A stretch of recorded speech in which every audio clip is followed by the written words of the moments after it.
Hi, Jack. We're live. Welcome to the Wild Wild West podcast. My name is Richie Riche of the MHRT Network. Over that way, you got Mr. DZ representing his Los Angeles Chargers. Down below, we got Mr. Jack Canada representing the Raiders. All right, and I, of course, am Richie Riche representing my Denver Broncos, which is what the MHRT network is all about, all of Denver, Colorado sports. So, we have some interesting news to talk about today in terms of outcomes of games. The Broncos are on a 10-game winning streak, which is pretty spectacular, not going to lie. This is a throwback to kind of what we were seeing when Manning was with us, where we would kind of go these fits and spurts in terms of win streaks and stuff. So it's nice to be back kind of in that category again. But the rest of the division is got some interesting news and stuff as well in terms of either how well they're doing, how well certain players are doing. And of course, we have some interdivisional adjacent news that came out this week with Mr. I want to have a football team size family signing with the Colts. I jest, but honestly, Philip Rivers was always a guy that I had a lot of respect for in the league. I thought he played the game the right way. He was a fun watch, man. And he really was just a cool dude on the He gets on the a lot field. of haters for reason I have no clue why. Like, look, there's a lot of dudes out there that wish that they could have kids in the multiples that he has had. Like, we'll leave it at that. So, and also with him too, it's like, he never cursed. He would always get in your face type player as a quarterback, but he would never curse. He was like an A+ trash talker without the cursing. It was a bizarre sight to see because I couldn't do it. I'll tell you that. Right. Your mother was a hamster and your father smelt of elderberries. Right. And that was kind of like that was kind of like a Philip Rivers thing, right? Although that was pure Monty Python for those. He had like a southern twist on it. Yeah, southern Monty Python twist. And the bolo tie was his thing. Like he literally made that popular. Dude. Now, DZ, as a Chargers fan, I've always wanted to ask folks this, and I never got a straight answer out of the other co-hosts that we've had on the Wild Wild West show.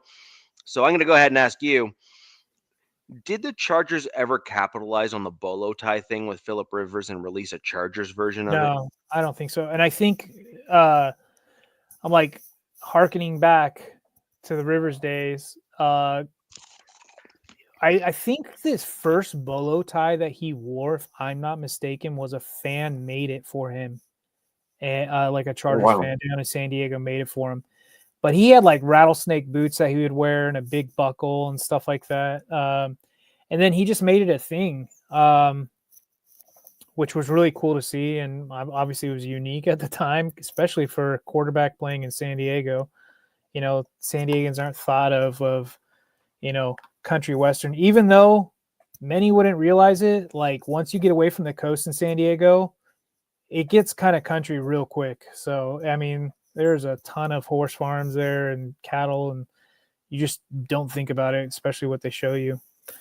But yeah, they don't in California. It's like, I live in the capital in Sacramento. You go 20 minutes out, you got nothing but farm fields. Yeah, cool, Kev. That's hilarious. What's up, Kev? Supposedly, so like I guess his oldest son is older than the backup quarterback that the Colts currently have right now. That's crazy. That's crazy. Wow. That's crazy. Yeah, he's literally a grandpa. I mean, this guy, high school football is over, right? There's no high school football going on. I think championships have like kind of just round up like this last week or two. Yeah, he was coaching. Yeah, he coaches for his son. It's a private school in Alabama. I forget the name of it. It's a Catholic school. He's Catholic. It's like he got the call at the right time. He's like tired of doing laundry and watching the grandkid or whatever. He's like, yeah, sure, I can go swing it or whatever. He says, he had some pressers earlier. I didn't really catch them, but I caught some clips. he says like he watches Colts and Chargers games every Sunday. He doesn't miss a snap. So I thought that was kind of interesting. A lot of these retired QBs kind of just go do their own thing, don't really pay attention to the game as much. So he still knows what's going on. It would be interesting. They've got a good O-line in Indianapolis and a run game, even though it hasn't looked that good recently because I'm a Jonathan Taylor owner in fantasy and hasn't been the same, but we shall see, man. It's going to be interesting to see a 44-year-old who hasn't played in 5 years try to right the ship in Indianapolis because they've kind of been on a downward slope the last few weeks. I just wonder if he can actually do it. I mean, you look at him like on TV on NFL Network, and he definitely looks older. He definitely looks heavier, and I just wonder, that's for sure. And we always talk about like being in game shape or NFL shape, or what type of shape is he in after being out for so many years coaching high school football? Yeah. I mean, I'm almost kind of worried for him, like, getting destroyed with these 300-pound, tackles coming after him. Can he evade at this point? It's going to be really interesting to see, I mean, Jack, sorry for interrupting, but he never evaded from anybody to begin with in his whole career. His only move was stepping up into the pocket. That was about it. If you ever saw him scramble, it was hilarious, and he rarely did it. But just making guys miss. You know what I mean? I mean, yeah, he was good at that. But look, it was a different time. He's a little heavier and older now. Now these guys are faster, younger, and so he's going to have to dip, dive, and do the whole shuffle in the pocket. But one thing about this is Rivers did the moving in the pocket though. Yeah, mm-hmm. Yeah. He always did the the shimmy shake. You know what I mean? Like yeah. He retired as a Charger, right? And then he was eligible for the Hall of Fame this year. So him becoming a Colt, like null and voids all of that, which is weird. For another 5 years, which is crazy. I don't think it's a big deal. A lot of people are making that a big deal, but I think this guy is literally a definition of faith family football. That's like him. It's faith family football. But I was like, someone made a joke, and I was like, they're like, shouldn't the Chargers get a trade pick for this? And I'm like, that would have been nice, but yeah. That big. Look, he only has to do it. I mean, what do we got? 4 weeks left, and then if they can get in the playoffs, it's not going to be easy, man. The crazy thing is that the one thing that Rivers has that these other quarterbacks, a lot of them don't, is there is literally nothing that he has not seen before. Like nothing. His IQ is off the charts. Yeah. He just didn't have the elite talent some of the quarterbacks of his time had, but his IQ is off the charts. He sees things before they're happening. It's just, like I said, Cool Kev, his knuckleball, he had that awkward throwing style, and like we were talking, right? And like we were talking earlier, he just getting out of the pocket was not his thing, and we see how this hampers quarterbacks. I mean, Aaron Rodgers recently, like, he doesn't get out of the pocket, but when they do, you're like, whoa, that's a rare sight. Yeah, and Bishop, I agree with you. I'm kind of worried about him, just because 5 years is a long time being out of NFL, and just looking at him and being, we talk about Aaron Rodgers, but Aaron Rodgers like never stopped, That's to have true. that much time off. So that's true. 8-5 Colts. I wish, your Chargers haven't played, the Colts yet. That would be something to see. Your favorite player of all time, of the Chargers, them playing against them. I've already seen the scenarios, and this is a lot of ifs, ifs and whatever. But if the Chargers were so lucky to make the playoffs, and if the Colts were so lucky to make the playoffs, that would be kind of interesting to see them two match up. It'd be bittersweet, but there's no love on game days, so I would hope they would kill him if we were playing him. But if him playing against other people, I'm going to root for him. I don't think he plays this week for the Colts, but I could see him playing in like the next couple weeks. But here's the one thing that I have heard from Broncos legends like Shannon Sharpe and some others as they've retired and spoken about how just because they are definitely in football shape, Right. that once you go about 4 to 5 years out of the league and you don't play, Yeah. Shannon Sharpe has said that when you get physically hit like that, you build out a like a callus, like your body becomes accustomed to getting physically hit like that, and Sure. so you're able to like recover from those sorts of things better. And that's actually what I worry about with Philip Rivers in this regard, right? Which is he's 44. He no longer has that. He's 44 years old. He's a grandpa, yeah. He is Young like, grandpa, but yeah. but 44 is not that old. Like, let's just be No, honest. No. That is not no. that old. I'm 41, man, and and I so- couldn't imagine this. I'm Right, and 55, so he's got 12 years on me.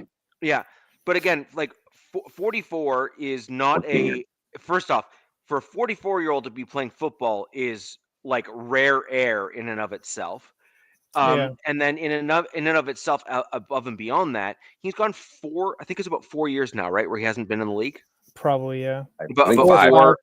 or almost 5, right? Like almost a full fifth. If anybody in the chat, I mean, we can look it up. I think was it 2020 his last time playing with the Colts, or was it 21?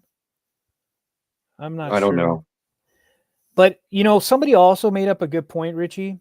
Is they're like he's had time off the league for his body to heal. So all those kind of war wounds that he's had in his career have had time to heal. So there's two sides to this sword, but yeah, let's just say that first hit that he takes, like he's gonna be like, oh wow, I probably didn't miss this. Yeah. So 2020. Oh, 2020. Thanks, Now- Snap. Hey, salute, brother. I got a question then. Is he then still technically eligible for the Hall of Fame? After this, No, but he Gotta went wait a another full 5 years. he went- resets his clock. Because there was talks about certain teams, like T.O. actually tried to get himself back in the league. Yeah. Like I know I can't remember how old he actually is, but he tried to get back in just a couple of years ago. Yeah, I don't think he cares. I mean, I'm sure he cares, but like I said, I think he really wants to play. Like, I'm not saying it's going to happen because earmuffs, Richie. I don't have an AFC team winning the Super Bowl this year, but he never got a ring, and he's just still itching to play, right? So I think in the back of his crazy Alabama mind, he's like, man, I could do it. I could probably get a ring. And the Colts have a decent team, even though, like I said, they're on kind of that downward slide right now. But you never know. Well, then I got a question for you guys. So, to come out of to get the possibility of Hall of Fame, and we've all seen from all our teams and around the NFL where great players don't make the Hall of Fame. Do you kind of feel like maybe he is a player that feels like I need to do this, and if I can get it, then I guarantee myself one of those gold jackets? Where if I don't do it, I may or may not be wearing one of them. You brought up a good point, because there's a lot of people who don't think he's a first ballot Hall of Famer. So I don't think he is either. Okay, but I think he is. And they either go like that, right? Like, because people are like Eli Manning, right? People are like, oh, he's a Hall of Famer. Right? No, he's not. And I agree with you. But, but they're gonna put him in because of his Super Bowls. So I think this is another way of Philip probably going, look, there was probably some discussions. He knows people. They're probably like, man, you might not be a first ballot this year. You might have to wait. So he's like, shoot, well, I'll just go, dadgummit, I'll just go play some more ball, right? And say he wins a playoff game with the Colts this year. I mean, that's really going to do him some favors for the next time they go when he's eligible for the Hall of Fame, in my opinion. But I saw some stats with him next to Dan Fouts and Warren Moon, and he clears them, and they're both Hall of Famers. So, but look, like I said, I kind of said earlier, Richie, I'm like, there's a lot of people that don't like him. So there's that. Well, as a rival, I'm not one of them, actually. Yeah, I mean, I wouldn't expect rivals to. Makes No, sense. no, I'm not one of them that dislikes him. I actually think he's a great. He came off as like a truly like a class act. Like there was no. He was always on the opposing team for my Broncos and everything, Right. but it was always. It was super hard to dislike him. Do you know who was another guy that kind of fit that mold? Was Rob Gronkowski. That's an interesting Right. name. I didn't think you were going to go with that. No, but I kind of put those two together. You know what I mean? Like you have Rob Gronkowski and you have Philip Rivers. Like Rob Gronkowski was like he presented himself as an idiot jock.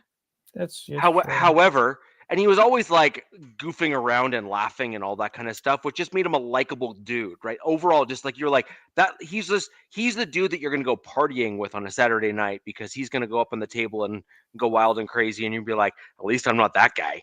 right. Right, and that's fine, but like he was always likable as a person within the league.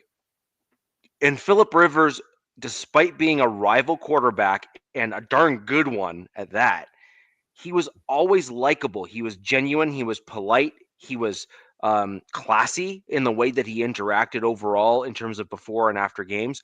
During games, different story, but that's fine. Right. Yeah. And I agree. I look at him as like a Derek Carr.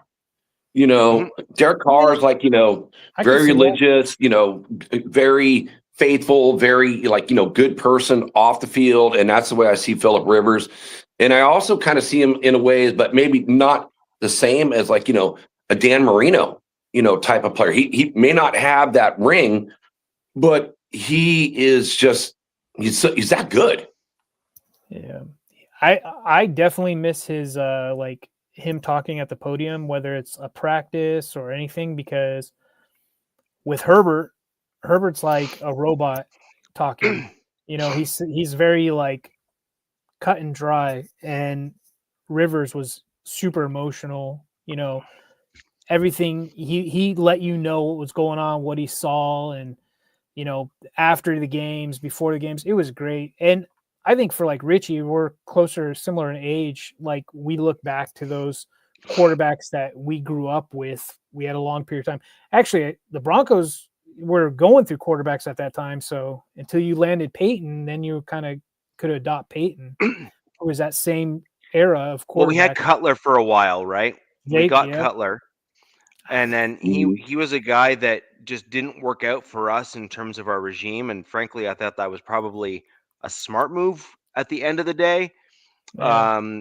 But questionable decision at the time.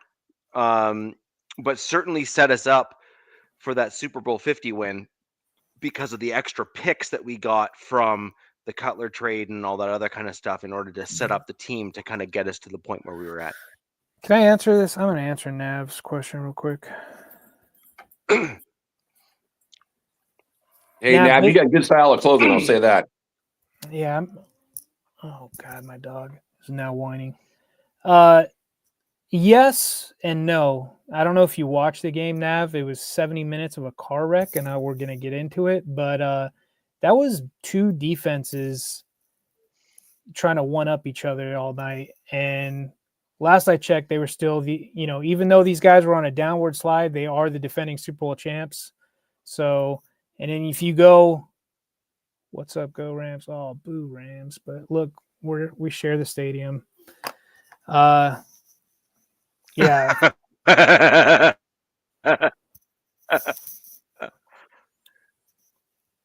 Anyways.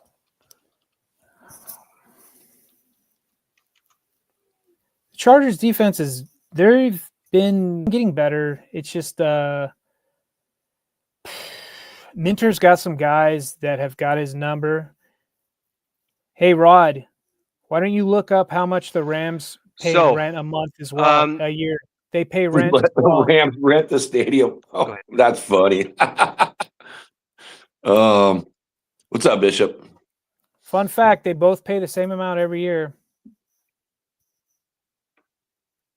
It'd be really interesting to see when the Rams and the Chargers play each other. It's like who gets to be the home team? You know what I mean? Is it like a coin flip or how does that work out? Neither team has home field advantage. I mean, I said that to you in a text today. Transplant cities like Vegas and LA, no home field advantage unless you're the no Dodgers. home field advantage. No, none at all. I mean, that Eagles game was 60% Eagles fans, and they were loud, but you know, it was pretty nice. It was pretty cool to see the trashiest fan base in all of sports have to pack their bags and fly across the country, upset, wondering why their team's on a 3-game skid. But hey, Nav, I mean, come on, let's not. Offense is a crapshoot. We know what's going on with the Chargers offense, and that has to do with the 5 guys up front. That's their whole malfunction going against the Eagles. I mean, God, this game, I would have given the game to the Eagles if Jalen Carter played, and thankfully Jalen Carter was not in the game because he did that too. He got 2, what are they, PRP or PRP shots in the shoulders or whatever they are. But if he was in the game, Eagles probably would have taken that game, hands down. So let's get into that. We'll cover my Broncos last, but let's let's dive into the Chargers Eagles game and get a little recap on that one. All right. Well, I wrote my notes. You guys ever write stuff down and you look back at it and you're going, how, like, you have trouble reading your own handwriting? Yes, that's why I type everything. I should have you type it all out. Nice. Or it's like, you know, you write so much stuff down. You're like, okay, where did I, you know, want to make that comment? Where did it go? Yeah, I did my note this week. And I wrote this stuff down instead of doing stats because I'll just pull up the stats on ESPN, but I'll just spitball it. Opening drive went really well for the Chargers. You know, we all call these opening drives. I think we've mentioned it many times on the show throughout the weeks. Is they're scripted, right? That's your guys' game plans that you go with, and it went well. And to me, I should be smart enough by now to realize when you've got a great opening drive, the rest of the game is not going to go so well.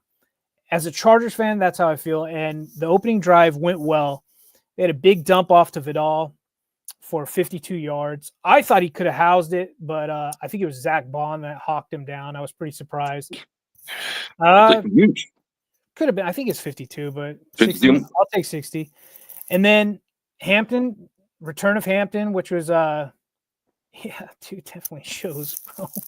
It doesn't help that we have 2 useless idiots up in the middle, and Bradley Bozeman and Mekhi Becton. Anyways, I'll get into that later.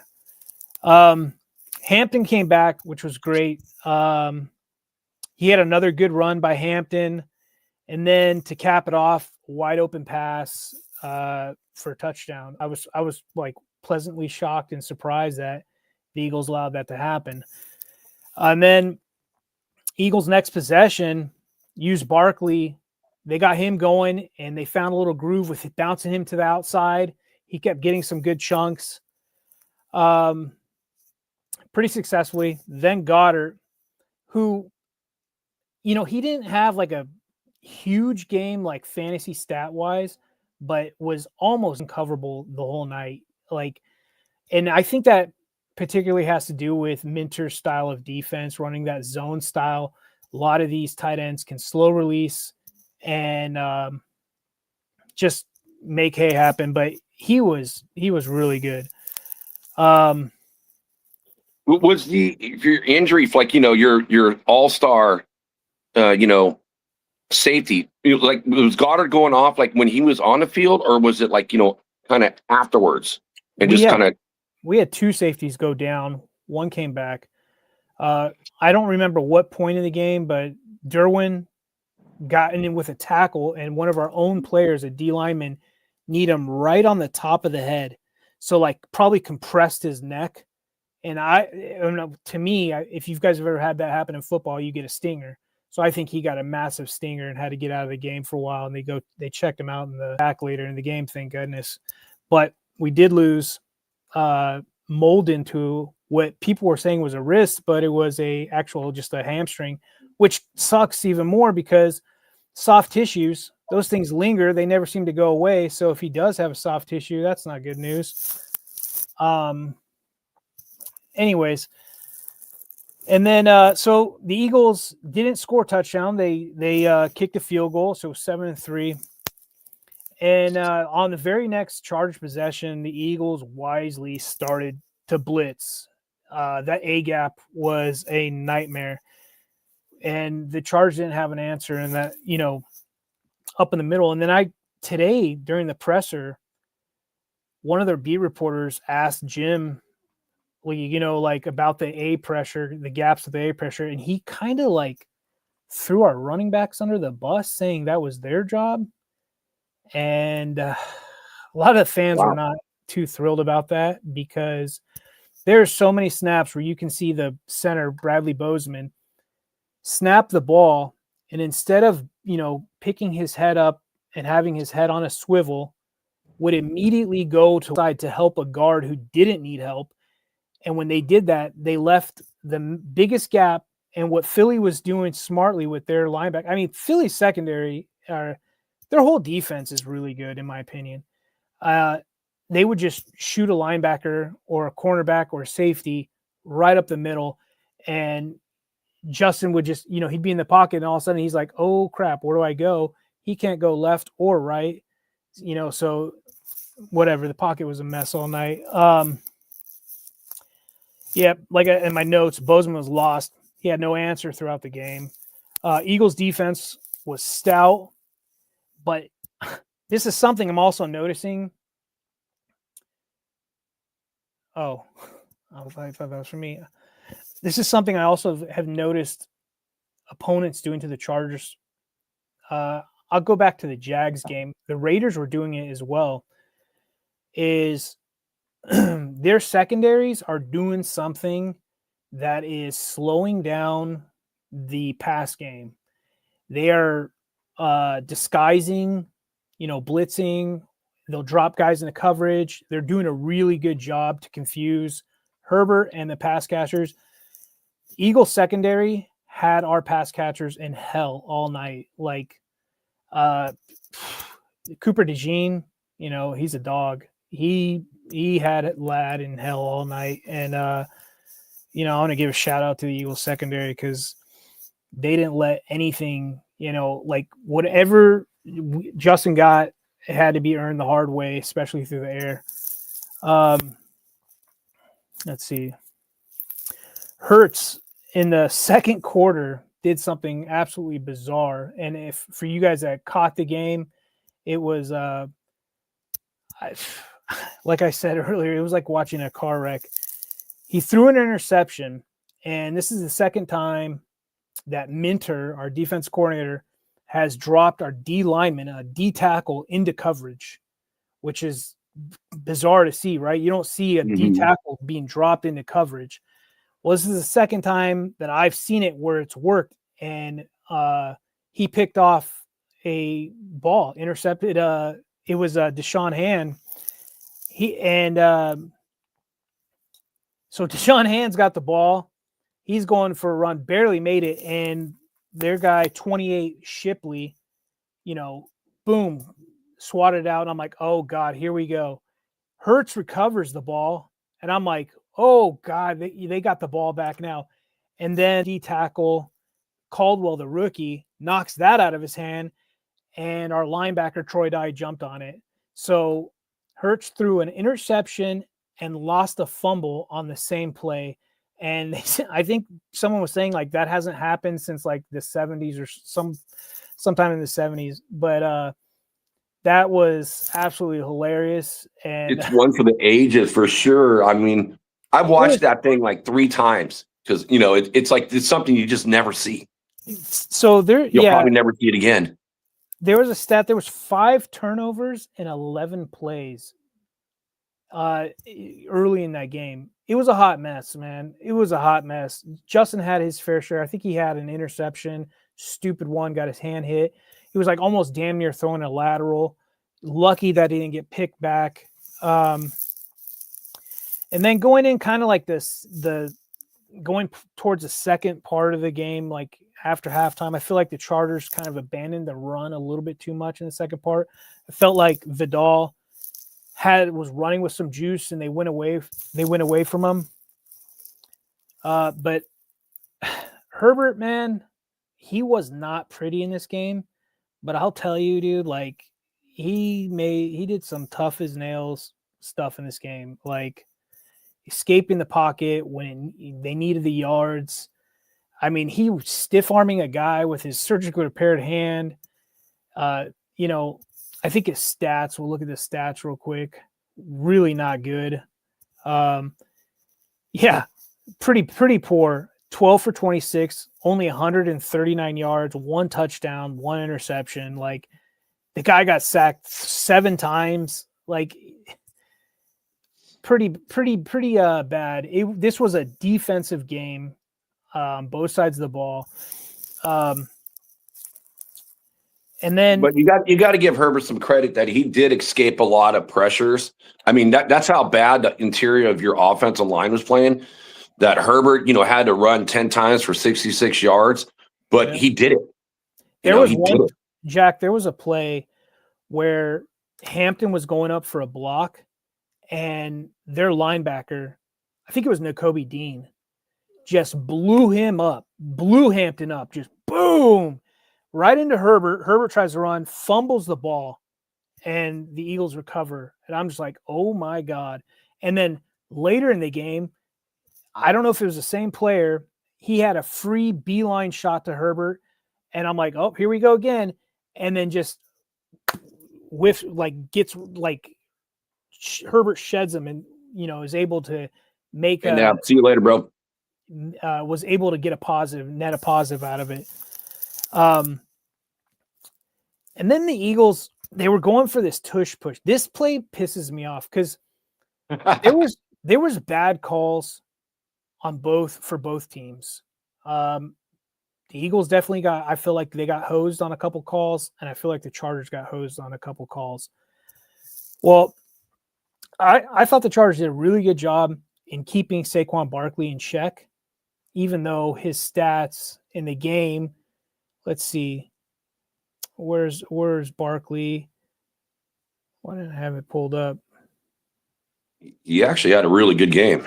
Well, they're inflated, and I'll tell you why. So it shows that he had 20 carries, 1 touchdown, 122 yards, right? That's a pretty good game, right? That's a really good game. Well, go back to this play. The Eagles had this tush push. Everybody was condensed.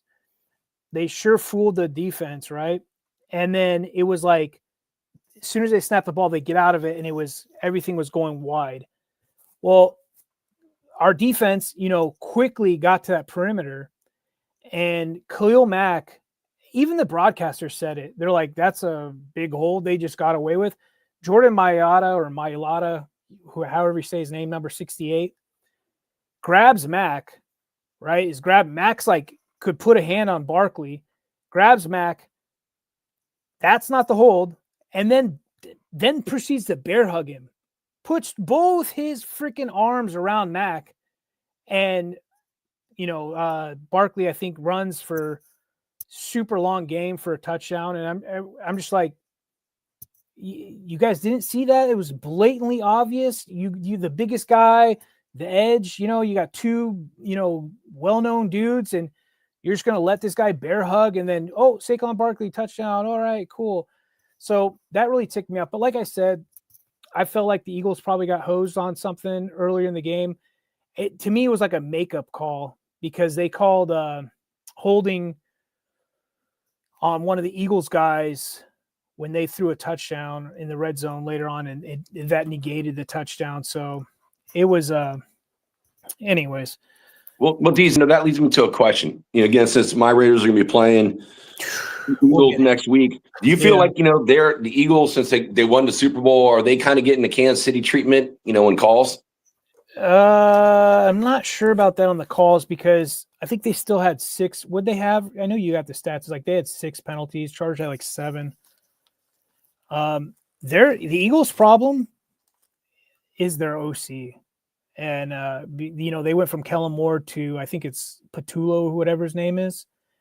I think that's their issue, their OC. But Hurts is not running at all. Like, he's a weapon in himself when he runs, and we'll get into Hurts. I mean, Hurts threw 4 interceptions.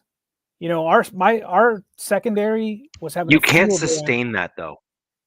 Sustain what? Like, well, look at what's happening with the Ravens and Lamar Jackson, and look at what's happening with other guys. Like too. Hurts has like, let's put it this way. Early stage of his career when he's young, dumb, and basically invincible because he's a young dude that has all the testosterone to spare and can recover. You run and do the things that he did, but he needs to start to work on like the I don't know, lack of better words, like the churn and the pivot to go over to become like a more of a passing pocket style. Use legs to evade contact, but don't run. Like, you know, that mix and blend that you need from a proper quarterback. And but that's what he was doing. These guys can't. Richie, he was doing exactly what you're describing, what he should be. But, you know, they have AJ Brown, right? Like, you know, he deserves the criticism for what he's done throughout this season. They got Devontae Smith on the other side. They have Dallas Goedert and they have Saquon Barkley. So they have weapons that garner respect from defenses. I thought in this game, you know, like I said, he threw 4 interceptions. Let's take away, it actually would have been 5. They took away one from our young rookies, RJ Mickens. Was that interception? Was it not? Was it on the ground? Wasn't? We don't know. They said it wasn't. But, you know, he was throwing these piss missiles or these weird hospital balls. And it's like, all right, dude, you're obviously not seeing the secondary well, just like Herbert on the other side. So while your guys are garnering respect, maybe use those legs and get some of those yards back. But I get what you're saying. That's not sustainable. The thing is, why I don't compare it to Baltimore is Baltimore's never really had a true number 1 wide receiver. You know, the Eagles have AJ Brown. I feel like they're better matched up where he could use his legs. But either way, I get what you're saying. And, you know, a lot of those passes that, you know, he threw were like, it was like double coverage. It's like he's trying to force the ball too much. Well, and I will say one thing, you know, on AJ Brown, he did miss miss 3 balls this game, and like one was a tip or you guys got an interception. So he was thrown in double, triple coverage in this game. I didn't like what he did. He reminded me of like Geno Smith, just making bad choices. The interception one where AJ Brown's over the middle. If AJ Brown caught that, he was getting his ribs rearranged. Like he was going to get knocked the F out. But, you know, so AJ did that kind of like it was kind of high and it was a high hot pass and he kind of just like tipped it up and one of our guys swooped in and grabbed it. But Jack, AJ had a touchdown that would have probably sealed this game the way it was going for the Chargers offense. And I think it's almost like went through 2 of his hands or 1 hand, but I felt like the cornerback, Cam Hart, also made a really good play by locking one of those. Cam Hart had a hell of a game. It was like this type of game, but he came in clutch when we needed him to. So, but I mean, you're paying AJ Brown a ton of money to make those catches, and he just hasn't. You know, he did make his fair amount of catches and was pretty lethal in other parts. Like there were some passes that Hurts did make that were really good. Like he had this one pass, I remember Devontae Smith, that I was like, wow, that's a professional pass. That was one hell of a play. Anyways. Sorry, just use that real quick on the rib sword thing. Yeah. I did want to just kind of like add in something there. So this is now the 3rd consecutive day. My dad's actually in the hospital right now. Oh, I'm so sorry. He fell on some black ice. I live way north in Canada, so it is what it is. And he actually broke 3 ribs. Oh my Lord! So no joke. He's nothing funny. Yeah, that's some serious stuff for someone at his age bracket. So thoughts and prayers to him. Yeah, man. Yeah, thoughts and prayers to him. He is now he's very much like me. He waited about 2 days and ignored all the pain and said, "Screw that! I'm not doing anything." So I got it from somewhere. There's a nudge and a wink there. I am the way I am, obviously because of my father and the kind of emulating some of that behavior. Pain is optional. You ignore it and move on. And eventually, the women in your life try to guide you into the right direction to try to get yourself healed. So that's kind of the way that I work God too. bless you. Yeah, man. So my father had the ambulance called on him by my mother, not because he called them. um, and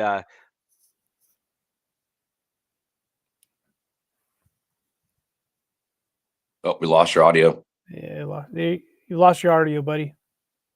Yeah, I don't know what's going on with Canadians. Like, my good friend Gord, who's Canadian, who passed away, back in August. I didn't know it because I just lost contact. Richie, say something. We can't hear you. Yeah, Jack, can you hold down it? Can you guys hold this down for like 2 hello. minutes? Yep, I can hear you now. All right, so You're back. yeah, no, it's there's a stubbornness that's baked into the Canadian culture, especially when you're not a youngster who are all weak and and need to learn a few lessons from the older folk in their life. But no, Gord is very much of a similar mentality to me. You could tell that he and I were kind of probably raised in a similar fashion. My father was raised in that same fashion as well, and it's a stoicism that you're supposed to have as kind of the the man of the house, if you will. And that's something that I take very seriously with my kids, and my son will be raised with that same expectation. And so these are all things that are really key and important. And for those who don't know, Gord has unfortunately passed away. He was, relatively speaking, as far as Raider Nation goes and whatnot. Um, Gord was less than an hour away or so from where I live. He was in that general vicinity, and Gord was, believe it or not, further north than I was here in Canada.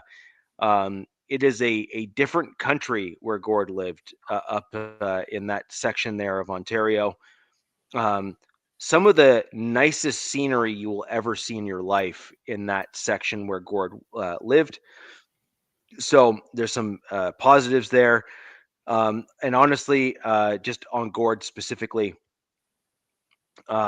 he was a spectacular fan of the show, always here, Yeah. always present. Um, Great engaging in terms of like questions and whatnot. And the only regret I have is that obviously not knowing timing and everything, I wish that he and I had set up a time where we could have met in person, because we were certainly close enough that should have been possible. So, Right. I do And regret that. Gordon was concerned about you, Richie's, and I showed you guys this, Yeah. behind the scenes, because for those who don't know, I've known Gord for several years now. And actually this hat I'm wearing right now, that's signed by Lester Hayes. Gord is, a personal friend, and I got him. Lester Hayes is his favorite player, and I got him a signed hat and I sent it to him. And it literally, he had to be so patient because at the time his sister works for the post office up there. And I don't know, you guys had your post offices going on strike. So when I got the hat, he had to wait almost 3 or 4 months before he can actually get it because your post office was on strike. And he is a great friend of the show, and that is for sure. He would always tune in. And yes, you and Richie, you and Gord have a lot in common. That is for sure. I wish you guys would have met. I enjoyed my time talking on the phone with him. He's that good of a person. So he had a he's going to be totally specific, missed. Gord had a specific PFP or his little thing. And I remember always seeing it, like, okay, I could tell that's him. And it wasn't until Jack shared the news with us that I was like, oh, wow. Yeah. I hadn't seen him in a while. And I was like, I wondered what happened. But I always, when you showed his PFP, like it took me a minute to like click to like, okay, Gord. And then I was like, oh, wow. yeah, I remember him quite a bit in all these shows, So it's unfortunate. Shout out to Ben for, actually bringing the news. And I still don't know, I've reached out to a couple and I don't know how he passed. I just know that we would talk all the time when we would talk on the phone. I just loved the way he would say, A, that Canadian A. And that was just like a thing of his voice. And I'll never forget A. And it was from Raider Ben's channel. So those Raider fans that are in the, out there, actually Raider Ben's got a little memorial thing for Gord. So, go on there and, say what you want to say, post it on there. I check on it once in a while just to kind of read it. But yeah, it's when he disappeared, I was like, okay, he's not answering me. And we would talk on the phone and then he's gone. And then like his channel got shut down, to chat to him. I'm like, wow, what happened? And he just never knew. So. Yeah. So that was, like I said, there's a few kind of crossovers here, but yeah. So my dad is in the hospital right now. He's probably not going to be released for another few days at least. We'll see what kind of happens there. I don't expect anything major to happen. It's just a matter of, next steps in all of this. But I'm just glad that he didn't have any larger issues like hips or legs or anything like that. Hips They got is like involved in the terms of bad one, huh, falls. Richie? We always hear it with our parents or the elderly. Those, yeah, man. it's a good thing. God bless your father. My dad also played. So my dad also played semi-pro football and soccer, which is football with a U for those across the pond. I have the athleticism on my dad's side of the family that were anything contact sports where you got to hit people and laugh about it, you were all in. Dude, Richie, you just said something that I just saw a post. I don't know if you guys, anybody on here scrolls through Instagram reels like randomly just forever.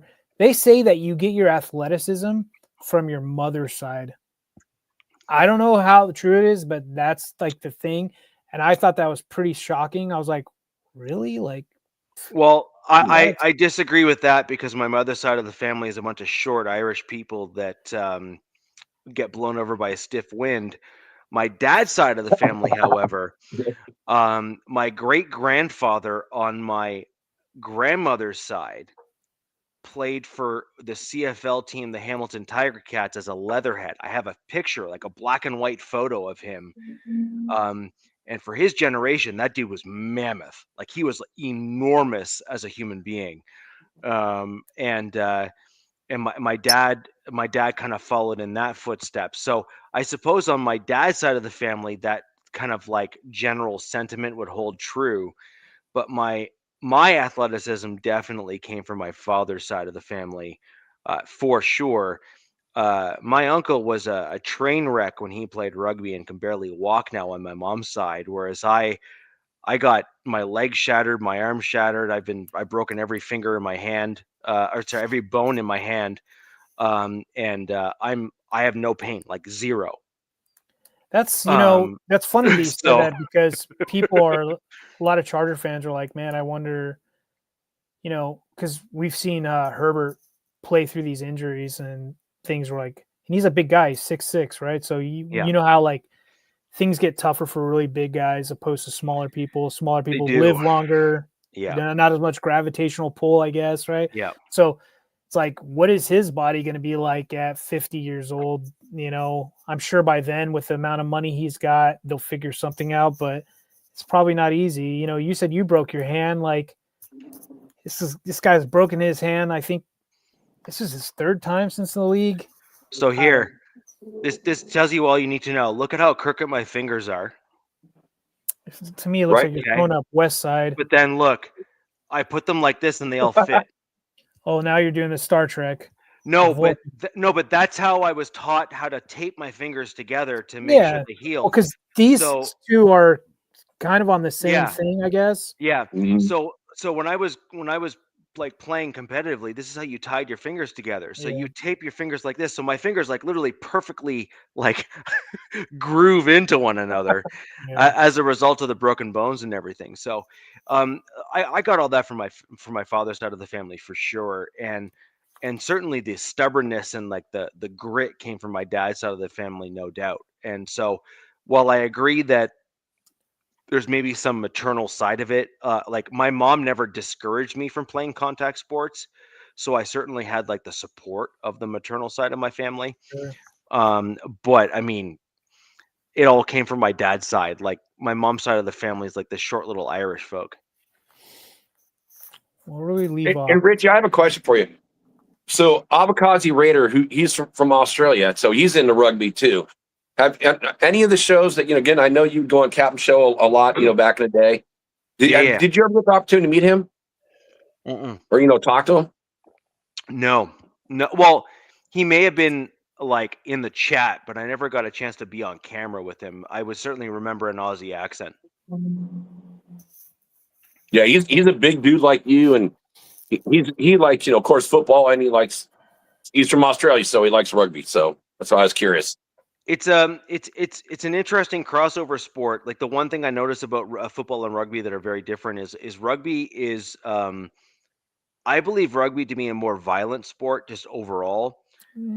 However, the one thing that football has is because you're wearing full pads, a lot of the guys in football will hit physically harder to avoid hurting themselves. Yep. So you have a universal raising of the bar as a result of the physical exoskeleton that the guys in football are wearing. Yeah. Now, you get a few guys that were like me and others that didn't believe that pain should be something that holds you back and would hit at full speed no matter what. It didn't matter. But those guys are rare in rugby. They don't exist in full. So you get a lot of hard hits, but you don't get the debilitating hits like you get in football. Like you get these cracking hits in football that you're looking at saying that is not like that's not good. And then the other problem with the plastic and stuff like that is that it leaves certain elements of like your neck, your arms, your shoulders and stuff exposed as you get hit. Where your bone is between like two hard things, right? And so it's susceptible to breaking and stretching and other damage. It's interesting that you say that. I've seen NFL players react to like rugby highlights, and they're like, "Oh, damn!" Like they're pretty blown away by stuff. And then I've seen rugby players react to NFL highlights, and they're like, they're both equally. They're on the same level, but it's like same but different. You know what I mean? Like, yeah. So the one thing that kind of set myself from other rugby players, and it's very rare, but you do see them in some of the pro leagues, is there are only a handful of rugby players that will tackle like football. I had to learn. You got to be smarter about it. When I played rugby, I had to learn not to tackle like football. No, but see, I wanted to because I thought it would inflict maximum pain on my opponent. Yeah. And I was just sadistic like that, and that's fine. But I'm sure that it caused pain on the folks that I played with because I believed in picking them up off the ground physically and driving them into the turf. My goal was to ensure that they remembered playing number 3. Is I wanted my number to be engraved in their head that they saw me on the pitch and they walked the other way. And then I chased them down and hurt them anyway. So it was just it was just like the nature of the beast, right? Which is, there is very few people that actually tackled low to high and then driving straight down. So it was basically the intention of that tackle is initial impact to jostle and then drive them straight into the turf to make them not want to get back up. My favorite rugby like highlight plays are like when you get these like just because their lower halves are just built like tree trunks, and you'll see some of these like special guys that will just with the ball they'll hit, and you just watch the other person just bounce off of them, and they just keep going, and you can see it. Sometimes they'll go hit another one, another defender will come and it's just like boom, and it's a lot of the times it's the Tongans or the Samoans that are kind of laying that wood down. It's pretty fun. Those are car crashes. Like, you do understand that the physical impact of those hits is like the equivalent of like 2 cars hitting, right? I think did you guys not see, like, I think it was like a year ago or something, there was like a news, how like Dana White like created slap boxing or something, and people were like, that is just dumb. I don't think he created it. I think it came from Europe. Well, then I saw what looked like New Zealand, Australia, or maybe the Pacific Islanders. They came up with a new sport where they just run head on at each other. I don't know if you guys saw any of those clips. I'm like, that's got to be the dumbest, most dangerous. And they knock each other out. And it's these big Tongans, Australians just running full speed at each other, and just see who's the bigger or stronger. I'm like, oh my God. Like, no. I'm going to say this for Nabman. It's like Lockie Toss this year, the Raiders international player, rugby from Australia. And I sent you guys video clips, like in preseason. If Nav would be, if he was here right now, he'd go, see guy, hit guy, demolish guy. And, that's pretty much what this young kid does. And I hope he does get an opportunity to actually play this year, because you know what? I like him better than, what the Raiders offensive linemen have been done so far. And with everyone being hurt, just to see him out there. And it would be fun to see that once again. Jack, I simplified that. It was seek, hit, destroy. Yes. Well, that's like Metallica song, seek and destroy. I don't know. I mean, seek, hit, destroy. No, I know, but Metallica was just seek like, and the destroy. Hit was important because you wanted that impact. Right. Yeah. Well, they're a big band, but they need better guitarists. Anywho, with regards to the NFL and everything else here, DZ, obviously that was I want to say not a surprising outcome of the game, but it definitely fit very well into our overall predictions on the show. I think I was the one that picked the Eagles over the Chargers. I think I had the Eagles 20, Chargers 17, and it ended up being, what was the final score?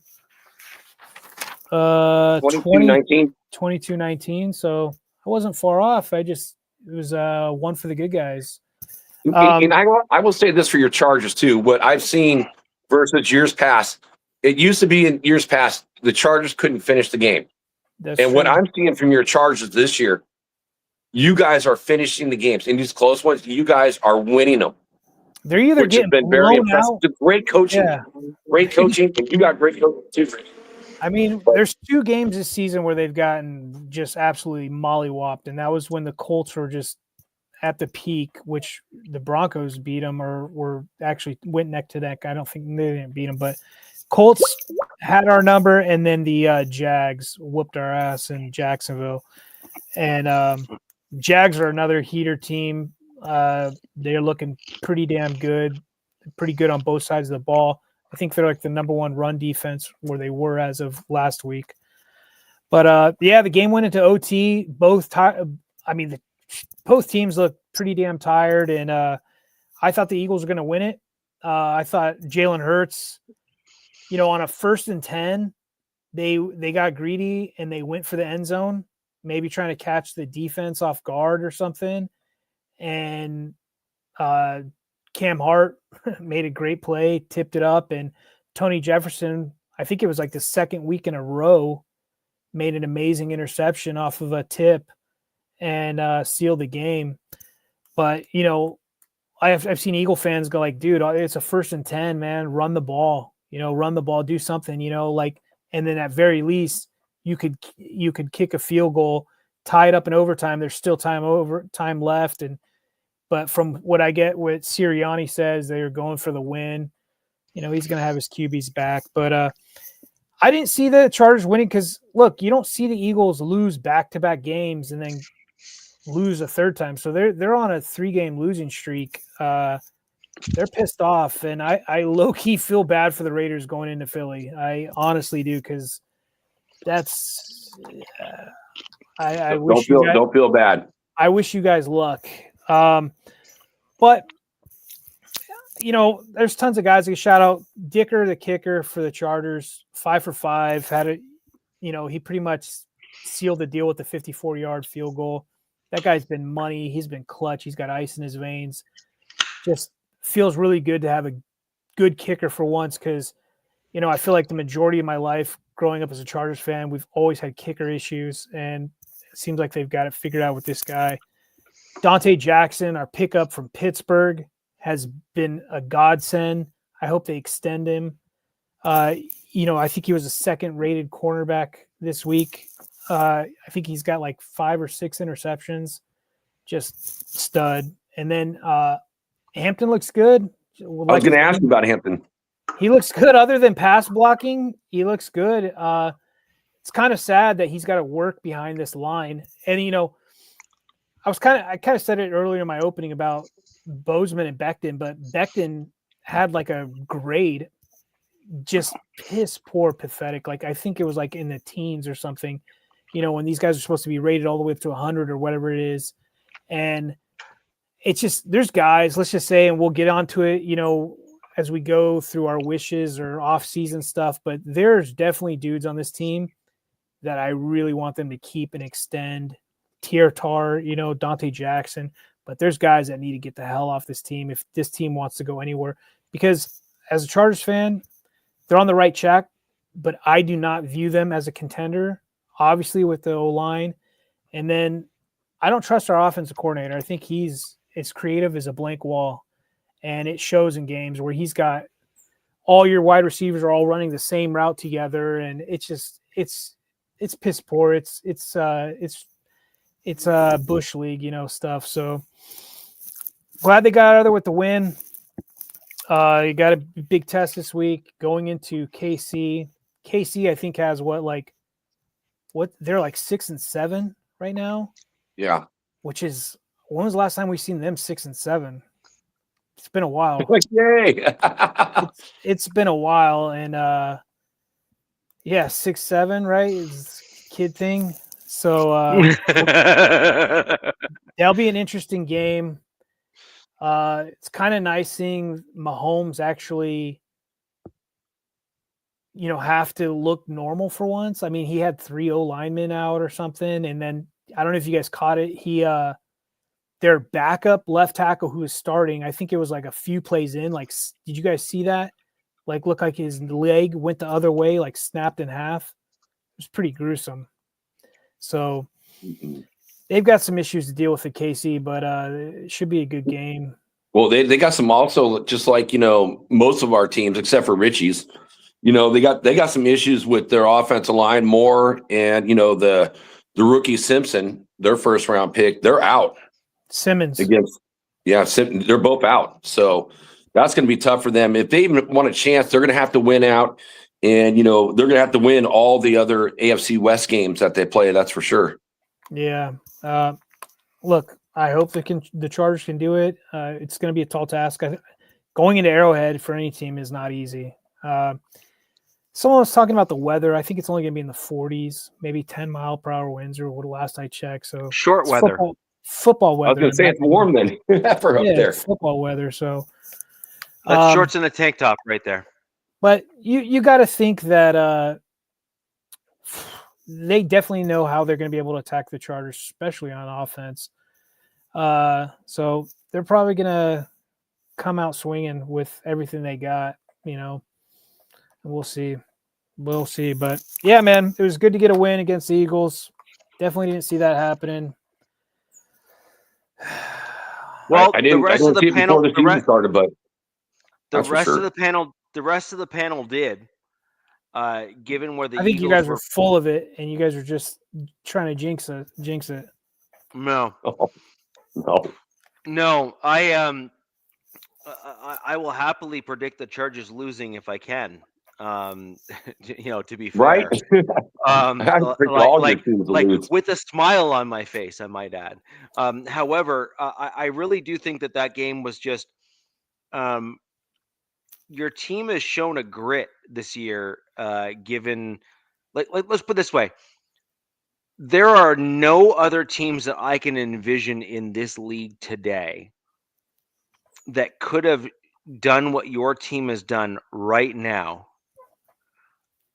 where you are continuing to play at a very high level after losing both your left and right tackle on the offensive line. That is at a I don't think your team is getting enough credit. I think what everybody's doing, which is rightfully so, and I'm kind of on board with what they're doing, especially in the media, is they're like, I think I said this weeks ago. I was like, the writing is kind of like on the wall, essentially. So that's how everybody's talking about the Chargers. They're like, they just, you can't believe in them because look who they're like. Let's just look at the next couple games, right? Like playing in KC, right? After that is playing in Dallas against the Cowboys, who look much improved, look really good, and then it's in Denver, I believe. No, or Denver's in LA, if I'm not mistaken. One of the two. No, it's not Denver. It's Texans. So my bad.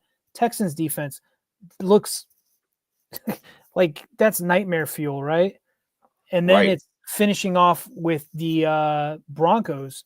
And, you know, as a Chargers fan, I'm hoping the Broncos are resting players by that time. But we'll see. Who knows? They might come down because I think the Broncos have a pretty tough last few games as well.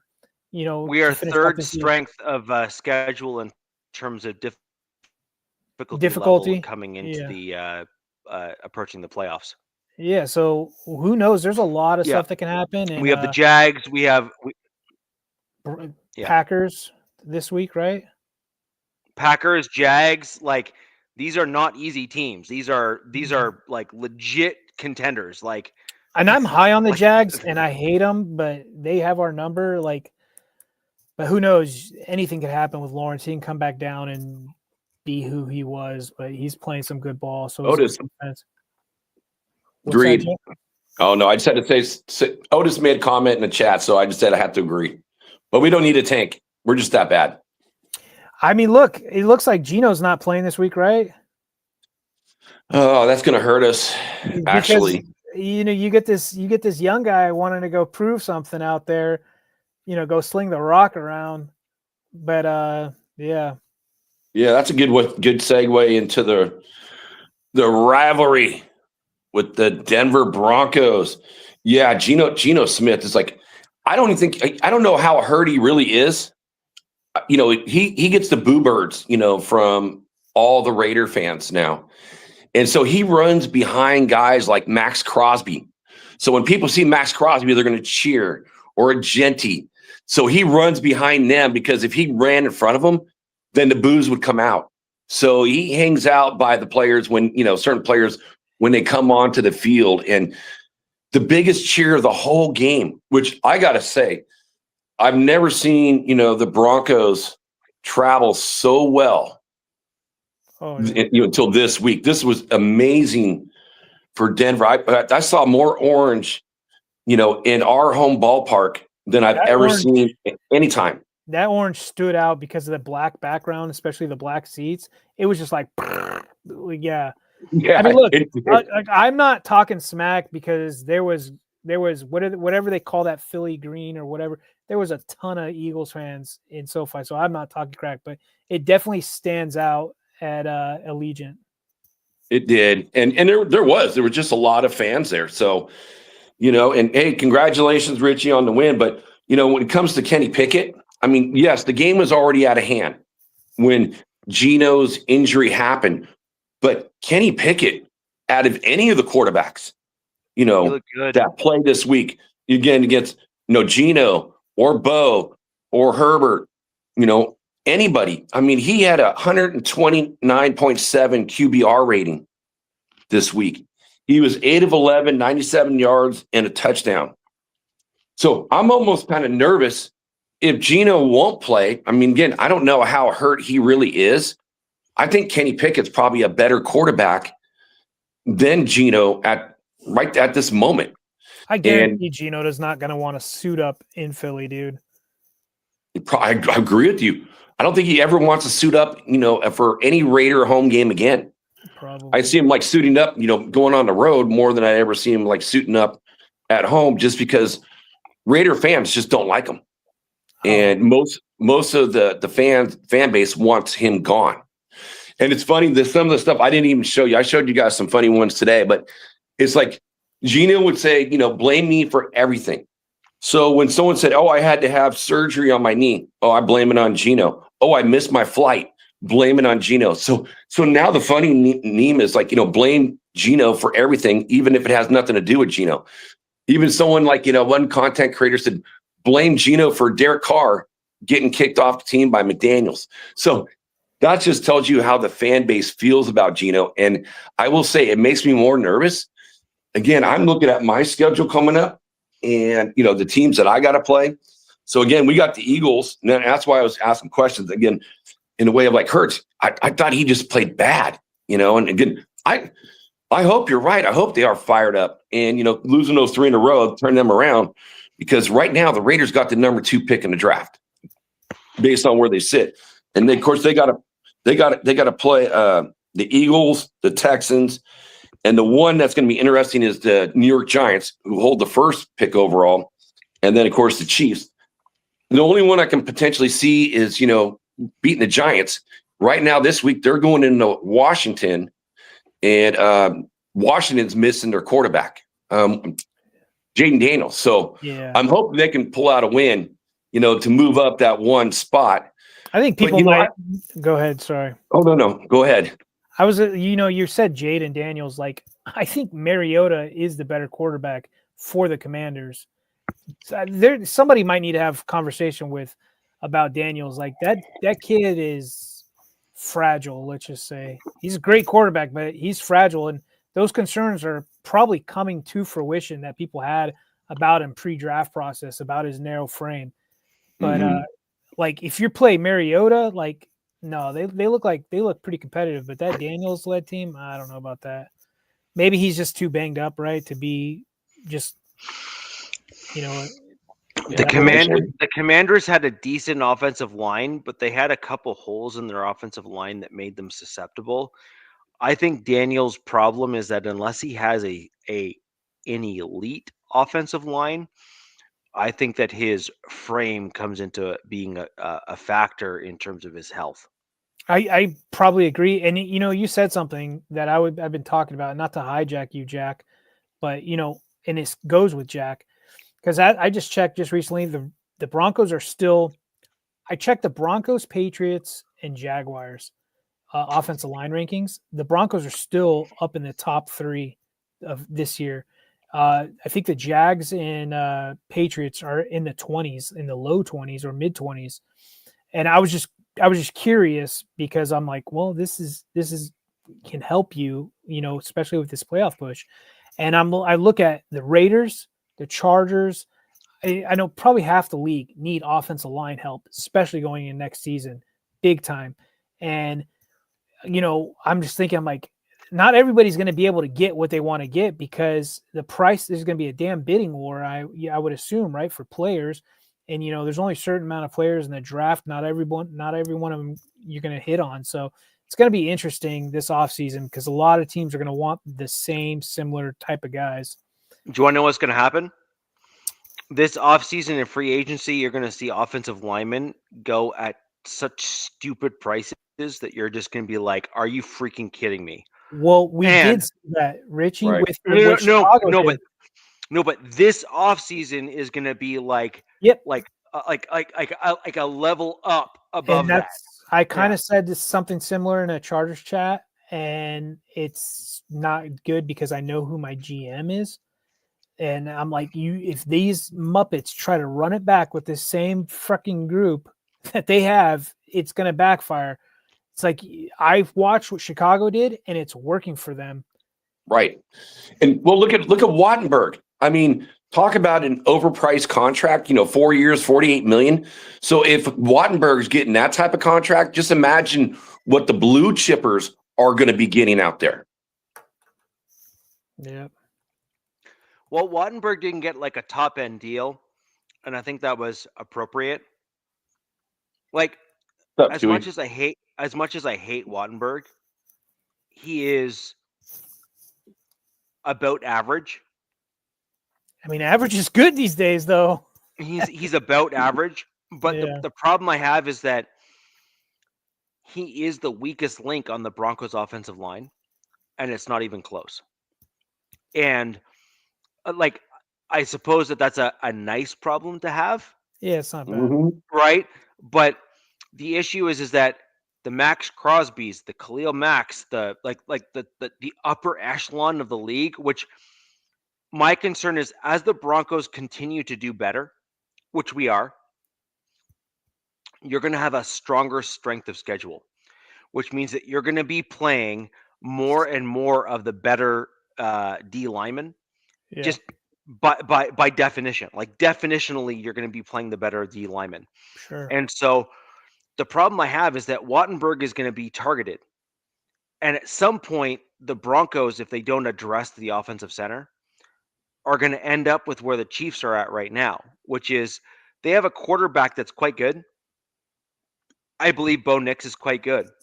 But the problem is that if your quarterback can't step up in the pocket to plant his feet properly because of his offensive center basically sucks balls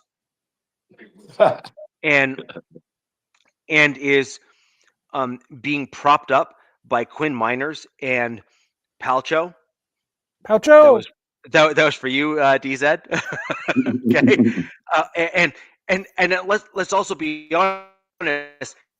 Palcho is a backup guard right now for my Denver Broncos, who is playing at the level of a starting guard for 85% of the league. Yeah, I think you still though have two And of the top linemen in the league though. Like in the I think it's Bulls and Quinn Miners. I want to say are like the top in their respective positions. I don't know if it was of last course week. they are. Yeah, Quinn Miners is insane. Like yeah. I don't know how many times I have to say it on the show. No, they Quinn, are Quinn, super good. And so that being said, is like I know you're talking about like Wattenberg. You're not a huge fan, right? I get it. But what like Mekhi Becton? Let's go to that. He got to play on that Eagles O line last year, right? That Super Bowl O line, and you get to some of your inefficiencies get to hide next to some of these elite dudes, and I feel like Wattenberg can benefit, being paired between some really good guys. And I know Paltro's filling in right now, but look at next year getting your original left guard back or whatever. I think that helps him out, helps his no, case we're out. cutting him. Who? I think we're cutting Powers. Oh, I'm sorry. Really? Yeah. Okay, I'll take him. Can you play right guard? He's a left guard, but the thing is that Powers, in my opinion, is shown to be expendable overall. Now, there's been certain things where Palcho has had to learn, but he's caught up now. Like he's no longer like this. Where am I? There's a learning. There's like any backup just getting thrown in there. It's going to take a minute. Yeah, but Right. but I think Palcho has shown that he is a legitimate left guard in this league. Frankly, he's an even better right tackle, in my opinion. He's the aggressor, and what really shows him out at the guard position is that he's an aggressor who has the athleticism to play tackle. But when you have a guy like that at a guard spot, he can start blocking way downfield because he's just that good, right? He can Like get to the second level. he can get to that second and third level there properly. And as long as he curtails himself, because we've seen this as well. Like I'm sure you've seen with your Chargers, I've seen with my Broncos, is if you have guys that can shed tackles, get a block, get a running back behind, they get caught for blocking downfield as penalties. Yep. And they need to be very cautious about how they do it. So Palcho's biggest issue right now isn't, am I good enough? It's, can I control my play so I don't get penalties Small called against? things. Yeah. Like, and again, I hate to say like an embarrassment of riches, but he's an undrafted free agent. Like Yeah. he's a guy.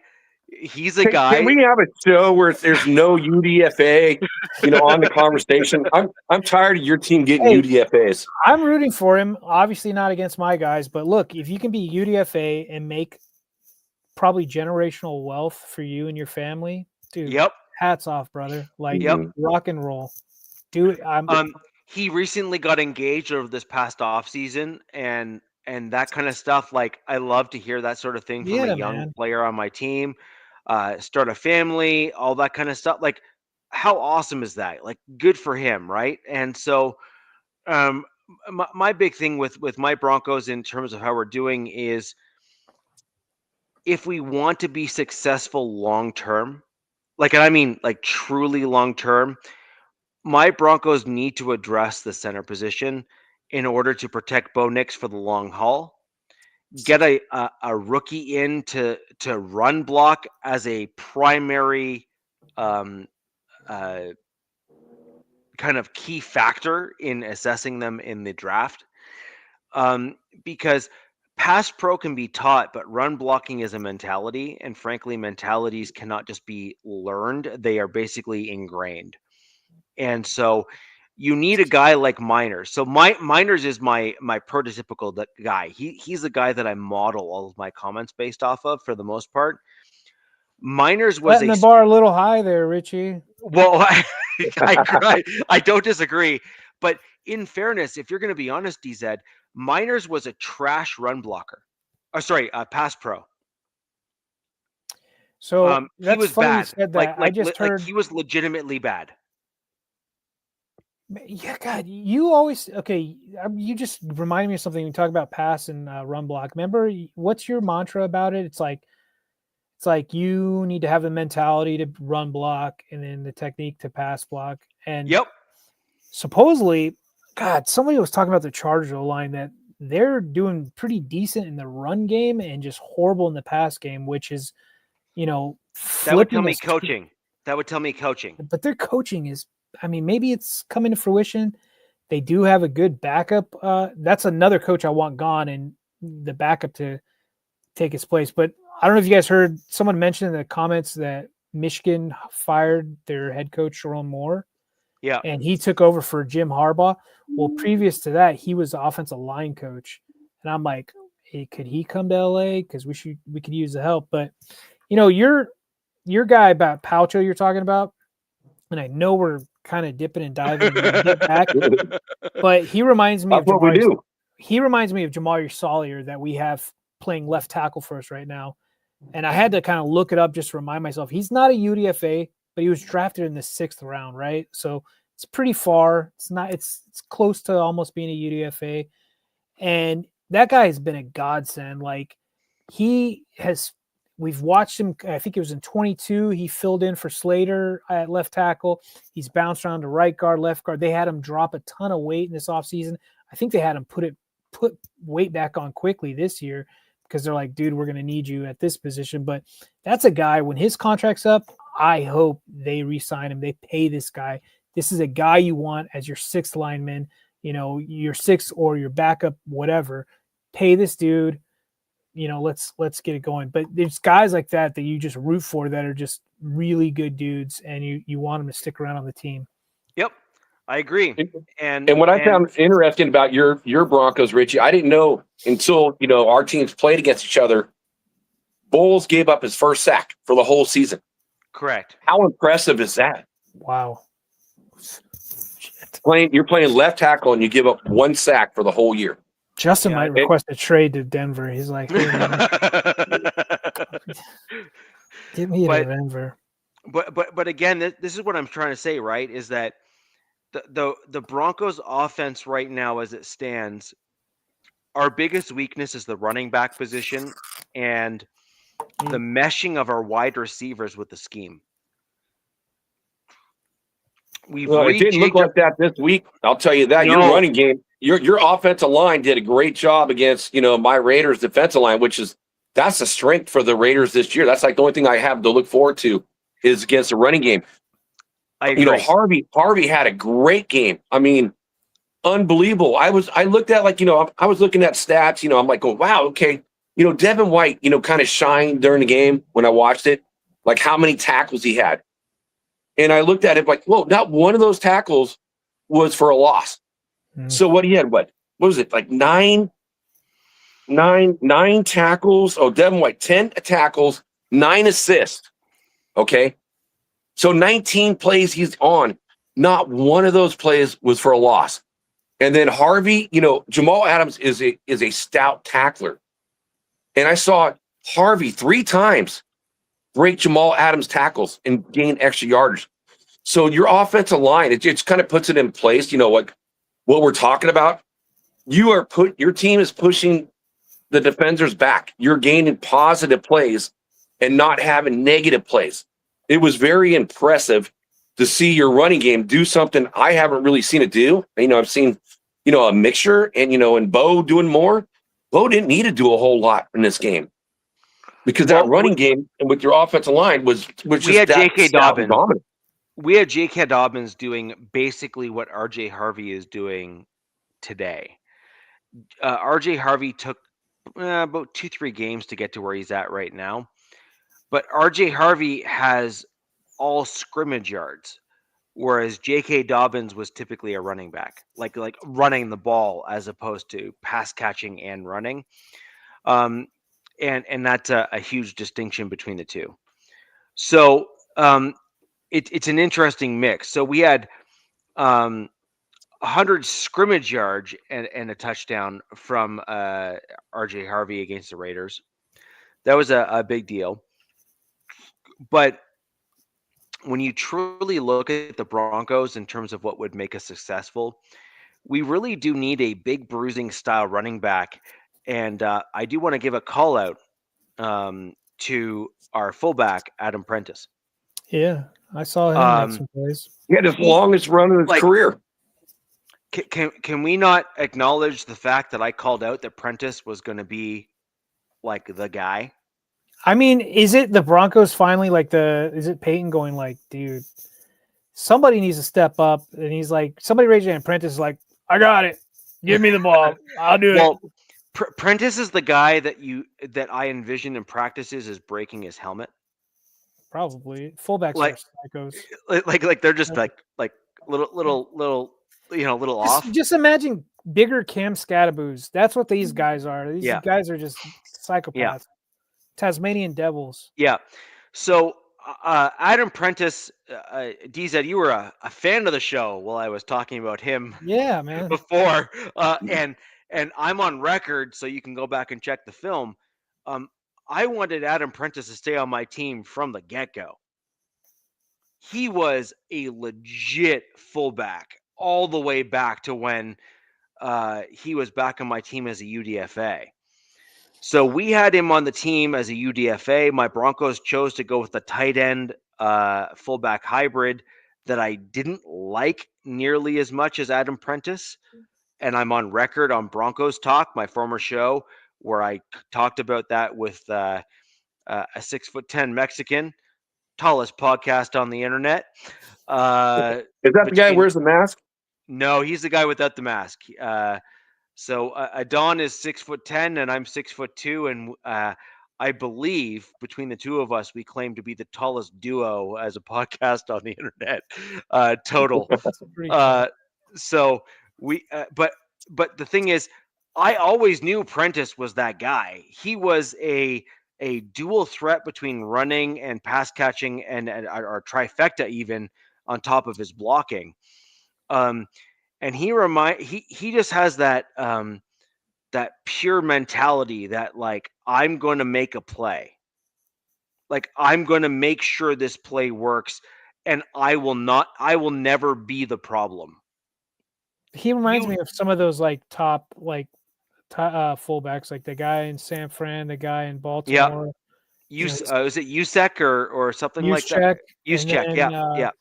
Can't chat. What's the guy in Baltimore's name?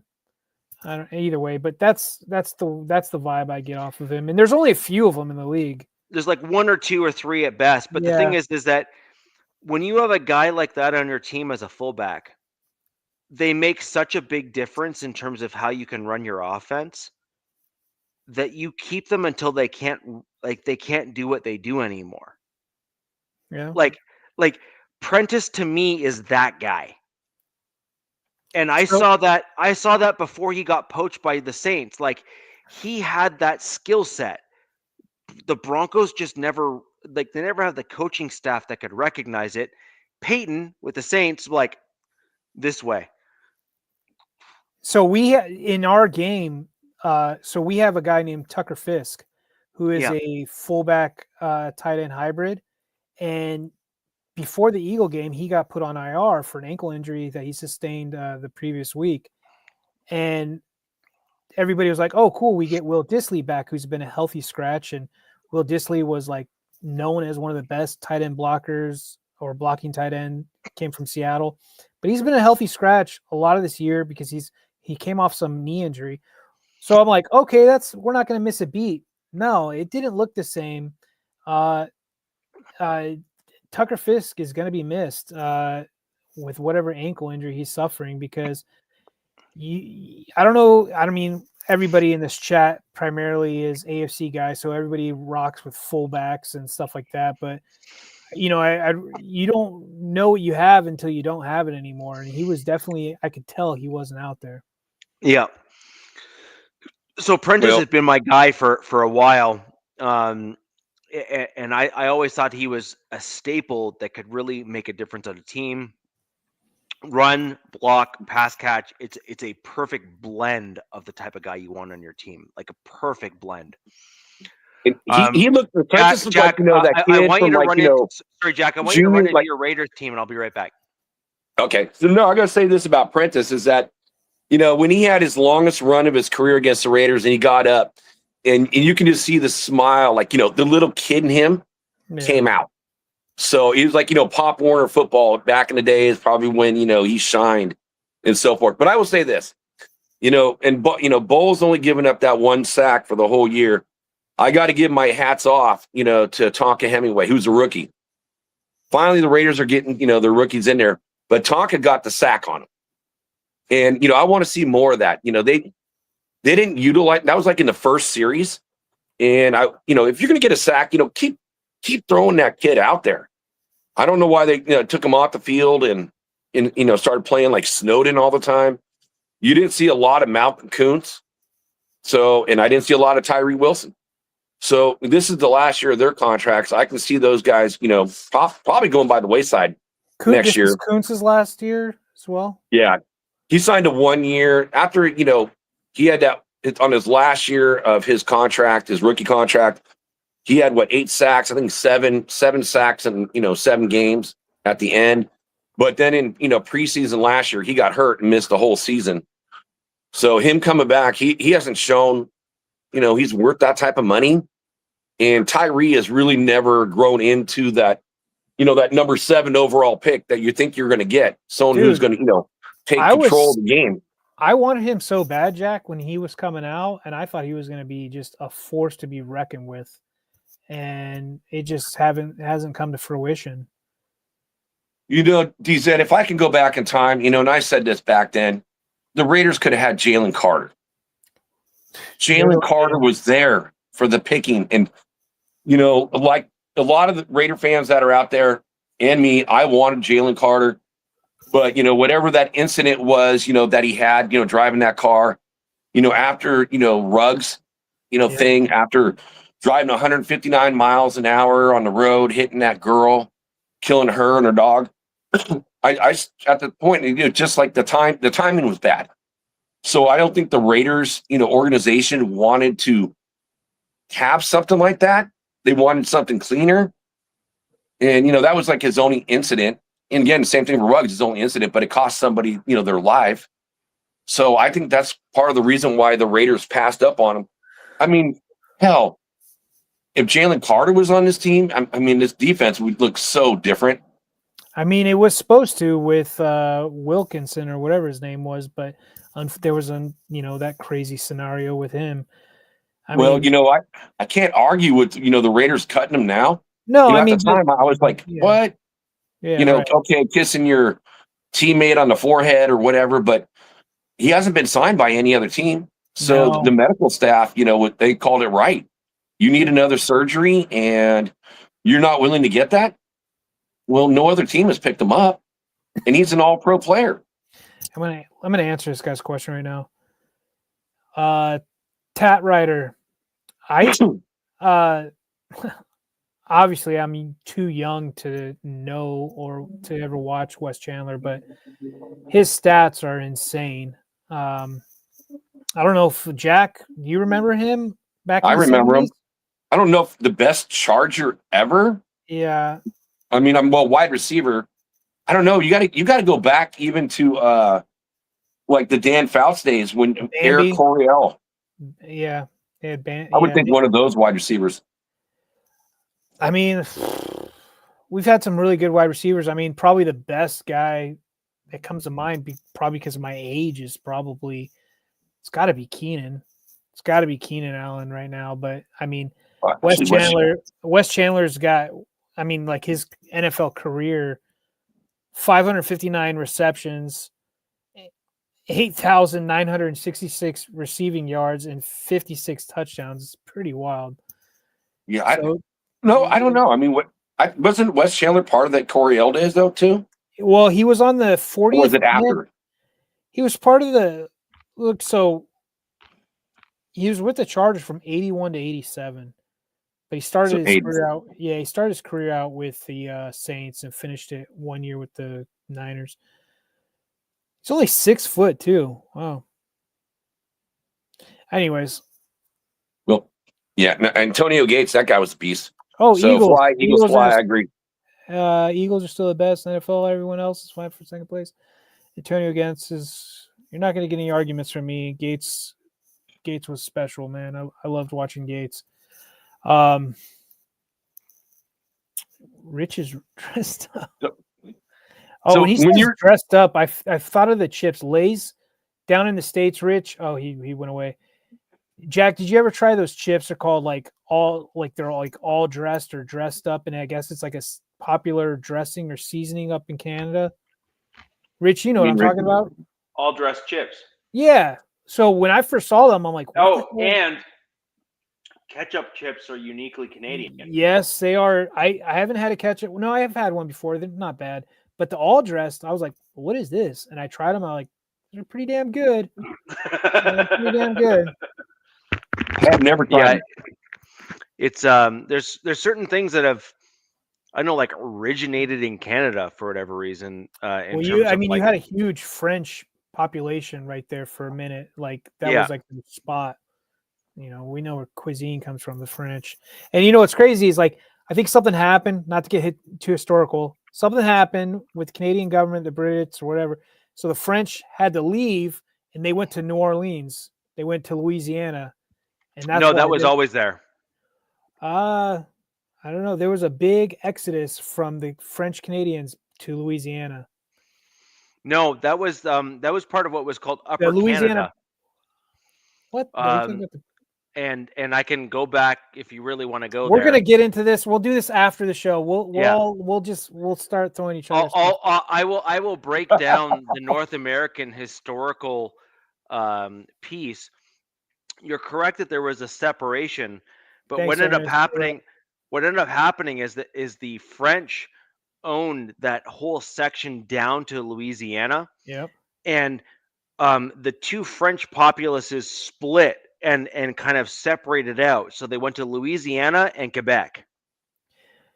So you're right. You're right. But there was French up that were in Canada that had something going on where they're like, we can't be here or deal with this. And they had to go to their other French area, which was the New Orleans area. Yeah, it was for one reason or another. I forget. Probably the weather. I mean, if it was me, that would have been the weather. No, I don't know. I don't know if I'd like to go. you would want the cold. Who wants to deal with gators, swamps, and snakes? I don't know, man. People. So and high humidity, hurricanes. God, it is what it is. But Jack, how I don't know. I had to step away for a minute there. Did you go into your Raiders at all? No, just a little bit. Just the fact that again, against Bowles was, Tonka's first sack of his career as a rookie. Finally seeing the field. Wow. And, I just don't understand, what, that Pete Carroll's doing. And you get a sack like on the first series, and you rarely see the field afterwards. Snowden, who's been a backup all year, he's kind of third string. He played the majority of the game. And, again, I saw him, dropping back and, passes against your team. And you rarely saw, Malcolm Kuntz. You rarely saw Tyree Wilson getting out there. Again, I was telling DZ, I think those guys are probably gone next year. They're both going to be free agents. I don't see the Raiders spending money on those guys to get them back. No. But I will say this, the offensive line, which has been a shambles. Kappa, who I've been calling Crappa all season. The guy who, JPJ has to, compete to get playing time for. So they've moved him now over to center. Again, the week before was his first time ever doing center. And I will say, he actually looked okay. He looked okay. Not great, but not good, but okay. It's the best I think he's played all year. Jack, is Meredith still banged up? No, I think Meredith was healthy. They just didn't play him. Wow. Okay. Which is really surprising, especially since Meredith is like, oh, you don't have to compete with Meredith, the whole season, right? At center. So, again, moving around, shuffling the offensive line, but I will say Carlos Rogers, which is the Raiders' third-round draft pick, at the very end, and he gave up no pressures, no quarterback hits, no sacks, no nothing. He looked good. What was very first start. What was guard? He played right guard. No way. Oh, good for him. Wow. He played most of the game, and he was the bright spot on the Raiders' offensive line for most of the game. Caleb Rogers. He was. Everyone else on the offensive line pretty much got beat, but why I don't like, he doesn't ring a bell. Like, has he not played at all this season? No, not at all. I mean, he got, last week he was so upset. He was supposed to play. Like when someone got hurt, grabbed his helmet, ready to go on the field. They said, nope, you're not going on the field. Yeah, and he's been a healthy scratch pretty much, the whole year. Coach's decision. 312, came out of Texas Tech. He's a third round. Yeah, okay. Wow, dude. So, well, look, obviously there's a lot of things up in the air with the Raiders organization, like coaching, right? Nobody knows, but that's a good sign that some of these young guys that you guys haven't seen are playing decent ball, especially going towards you guys' future, heading into next season. That's a valuable spot, right guard, man? Oh, it's very valuable. After all the talk we've been talking about our offensive lines and how poor they've been doing. Yeah. So yeah, I was excited to see that. Now I want to see the other third round, draft pick in Charles Grant. I want to see him get some time on the field. And I was happy to see a lot of the rookies play. Jack Besh. So Jack, I have a question for you though. Mm-hmm. Back to the offensive line, and we can get into Besh, who had a pretty decent game too. Yeah. But back to your offensive line. Do you think the problem was the transition to the NFL? And I think this is important. And I think too many fans and fanalists, for that matter, even analysts that are crap, because there's a ton of them out there that are just hot garbage. But when you actually look at offensive linemen, those are some of the most difficult positions to transition from college to the NFL. 100%. Okay, it is, because you are so used to being like the most athletic or the biggest or the strongest or whatever the case may be, and you transition to the NFL and you're just like, okay, I am average. I need to get to above average. Like supposedly, Richie, back in the day, or how it's supposed to be, technically, quote unquote, Rich, they're supposed to be treated like quarterbacks almost. When you draft unless you're a top 10 guy, right? But when you draft an lineman, it's supposed to be a draft and develop before start. You're not just picking them up and throwing them in there. Correct. And so, Jack, the guys you're talking about are third round offensive linemen. There's a reason why they weren't taken in the first two rounds. Right. Now, well, there's a lot of reason. There's a lot of players not taking the first two rounds. But hold on, though. I mean, my team is riddled with the UDFAs that are showing out. So I'm not one to talk necessarily, but the point here is that development on your offensive line is a thing. And so then the question is that do you take flyers on guys? And I'm not saying that as a bad thing. I'm saying that as a good thing, actually.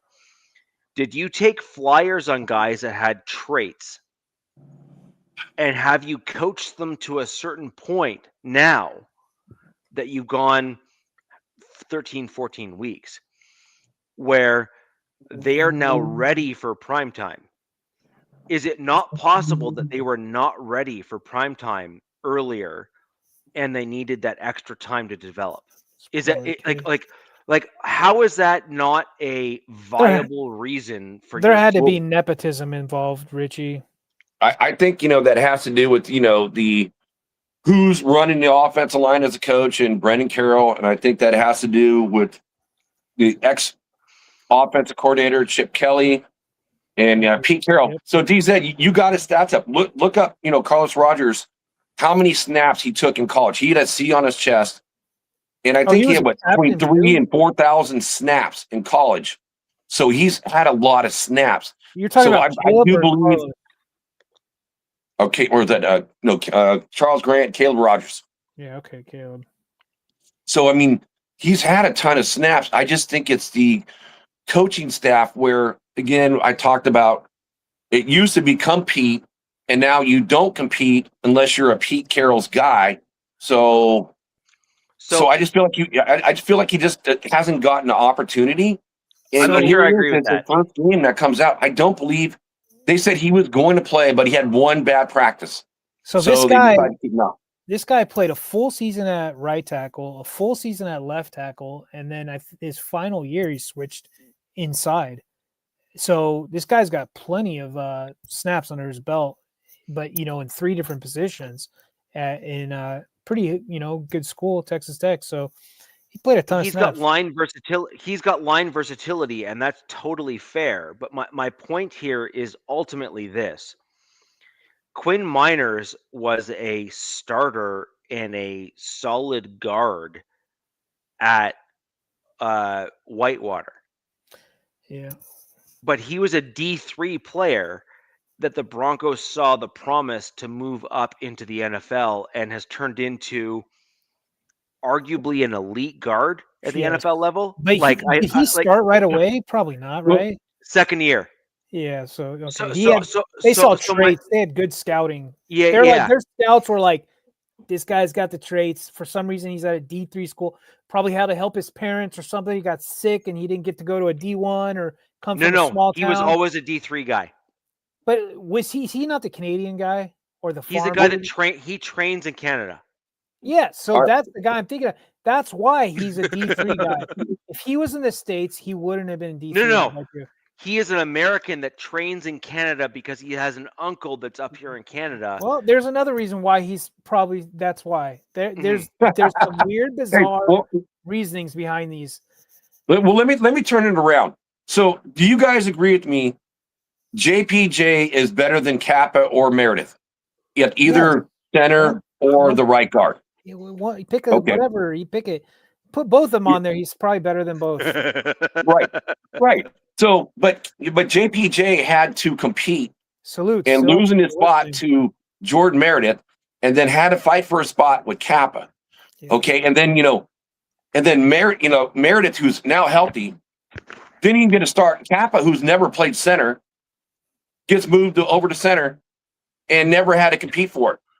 So with Rogers, like it's kind of the same thing. I just feel like he never really got the opportunity. It's the scatterboo. Like unless you're a Pete guy, you're not going to get that chance. And I feel like they've gotten to a certain point with so many injuries that they kind of had to do it.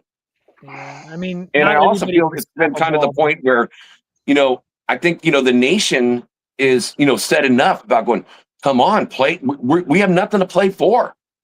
We are not going to the playoffs. We don't have an opportunity. That I agree. We need to find out what we have.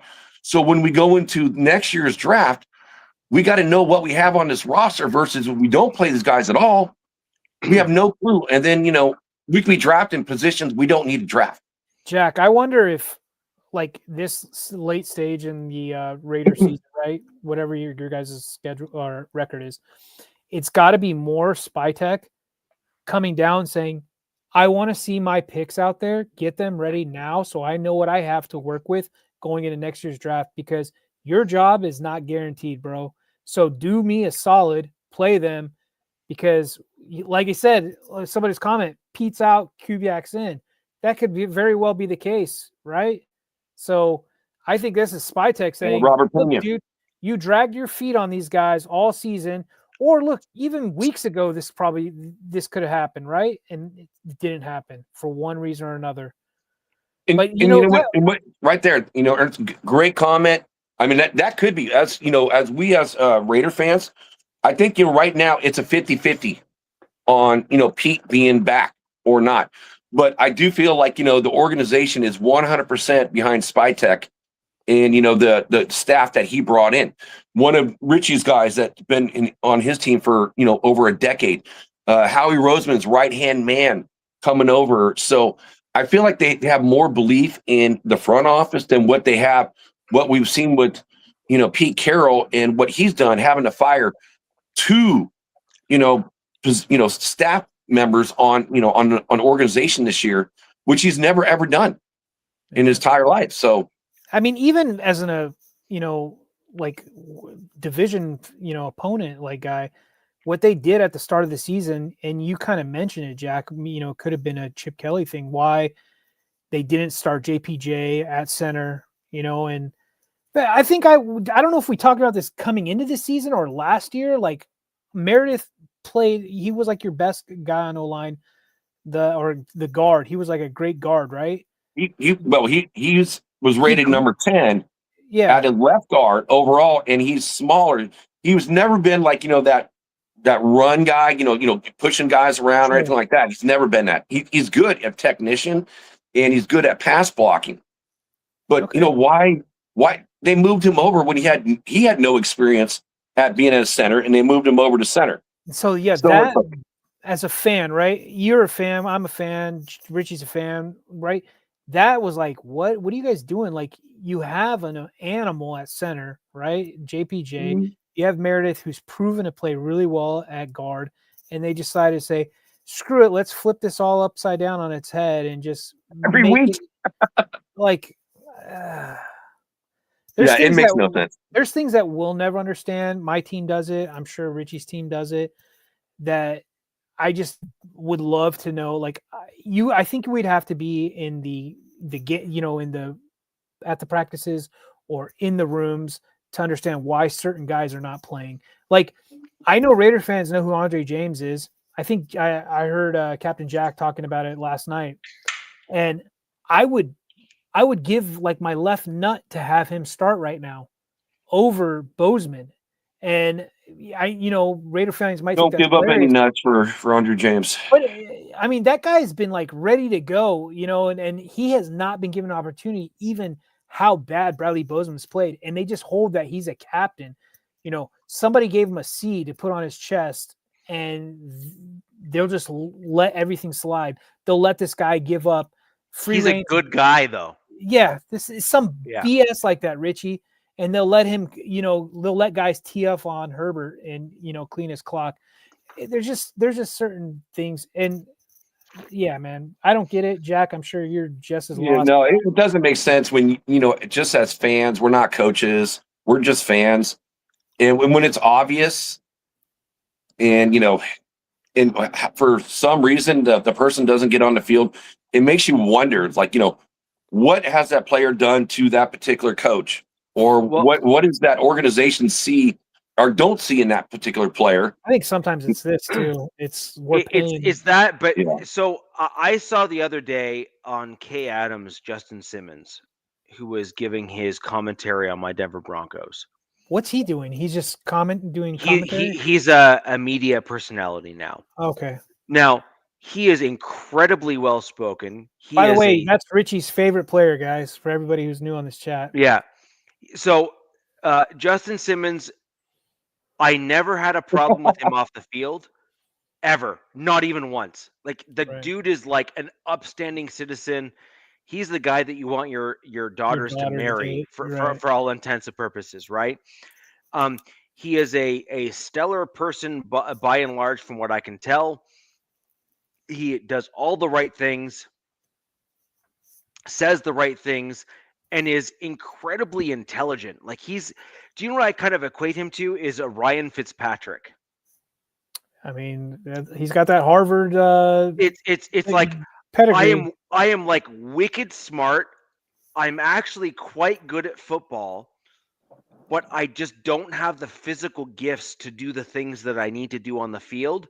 So I have to play a little different to try to get accolades, and it's not good enough for the NFL because I'm missing the physical traits. And I kind of see Simmons as that guy. He's a guy that knows football inside out, backwards, upside down, like the whole shebang. And because he was never the most physical guy on the field or the most athletic guy in the field, he had to overcome his physical deficiencies with mental math. However, his mental math was, I'm going to overdo certain things to try to inflate my stats for me so I can get paid. And that's fine. I actually don't have a problem with that. It's up to teams to combat that and to work against it. So he cherry picked essentially, kind of like his play on the field. Is what you're Correct. saying. Correct. And I don't even hold that against him. That's not a Simmons problem. That's a team problem. And it's a problem for us fans. Well, yes. What is it is a NFL Justin Simmons problem because he didn't play for any team this year. That's true, but what does NFL stand for? Not for long, Not right? for long. So, Yep. yeah, man. I mean, and so like imagine a guy that plays on the safety position that targets interceptions, does a good job of it every once in a while, but every once in a while equals 7 to 8 interceptions a year or 6 to 7 interceptions a year.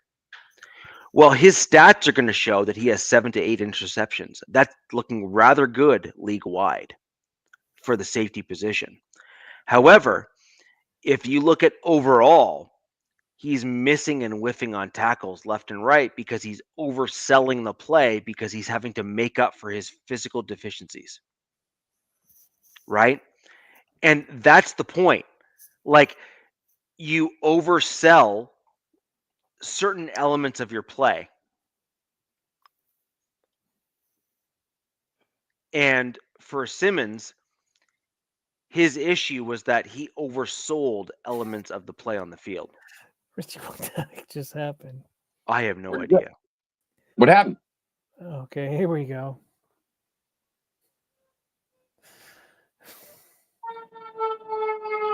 Oh, that was weird.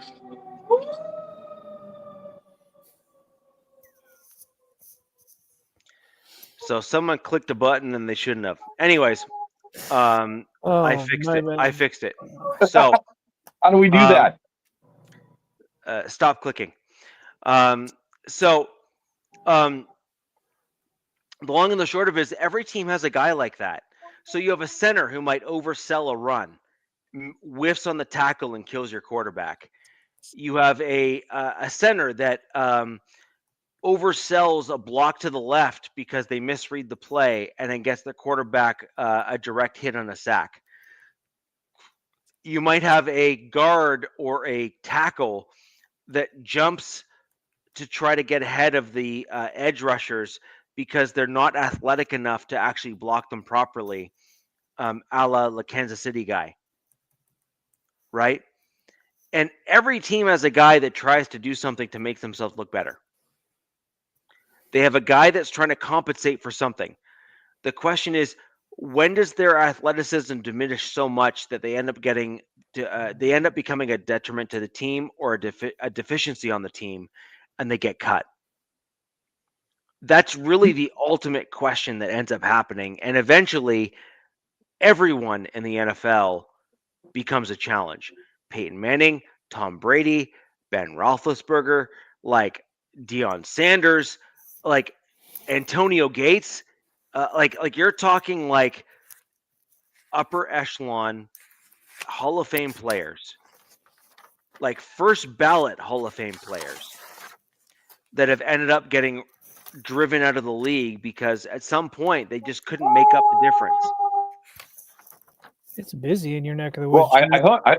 I hope you're not saying Justin Simmons is Hall of Fame, but I just feel like his Of contract. course I'm not. got too big. The dude's not even going to be recognized as a player in his era. There you go. That makes more sense.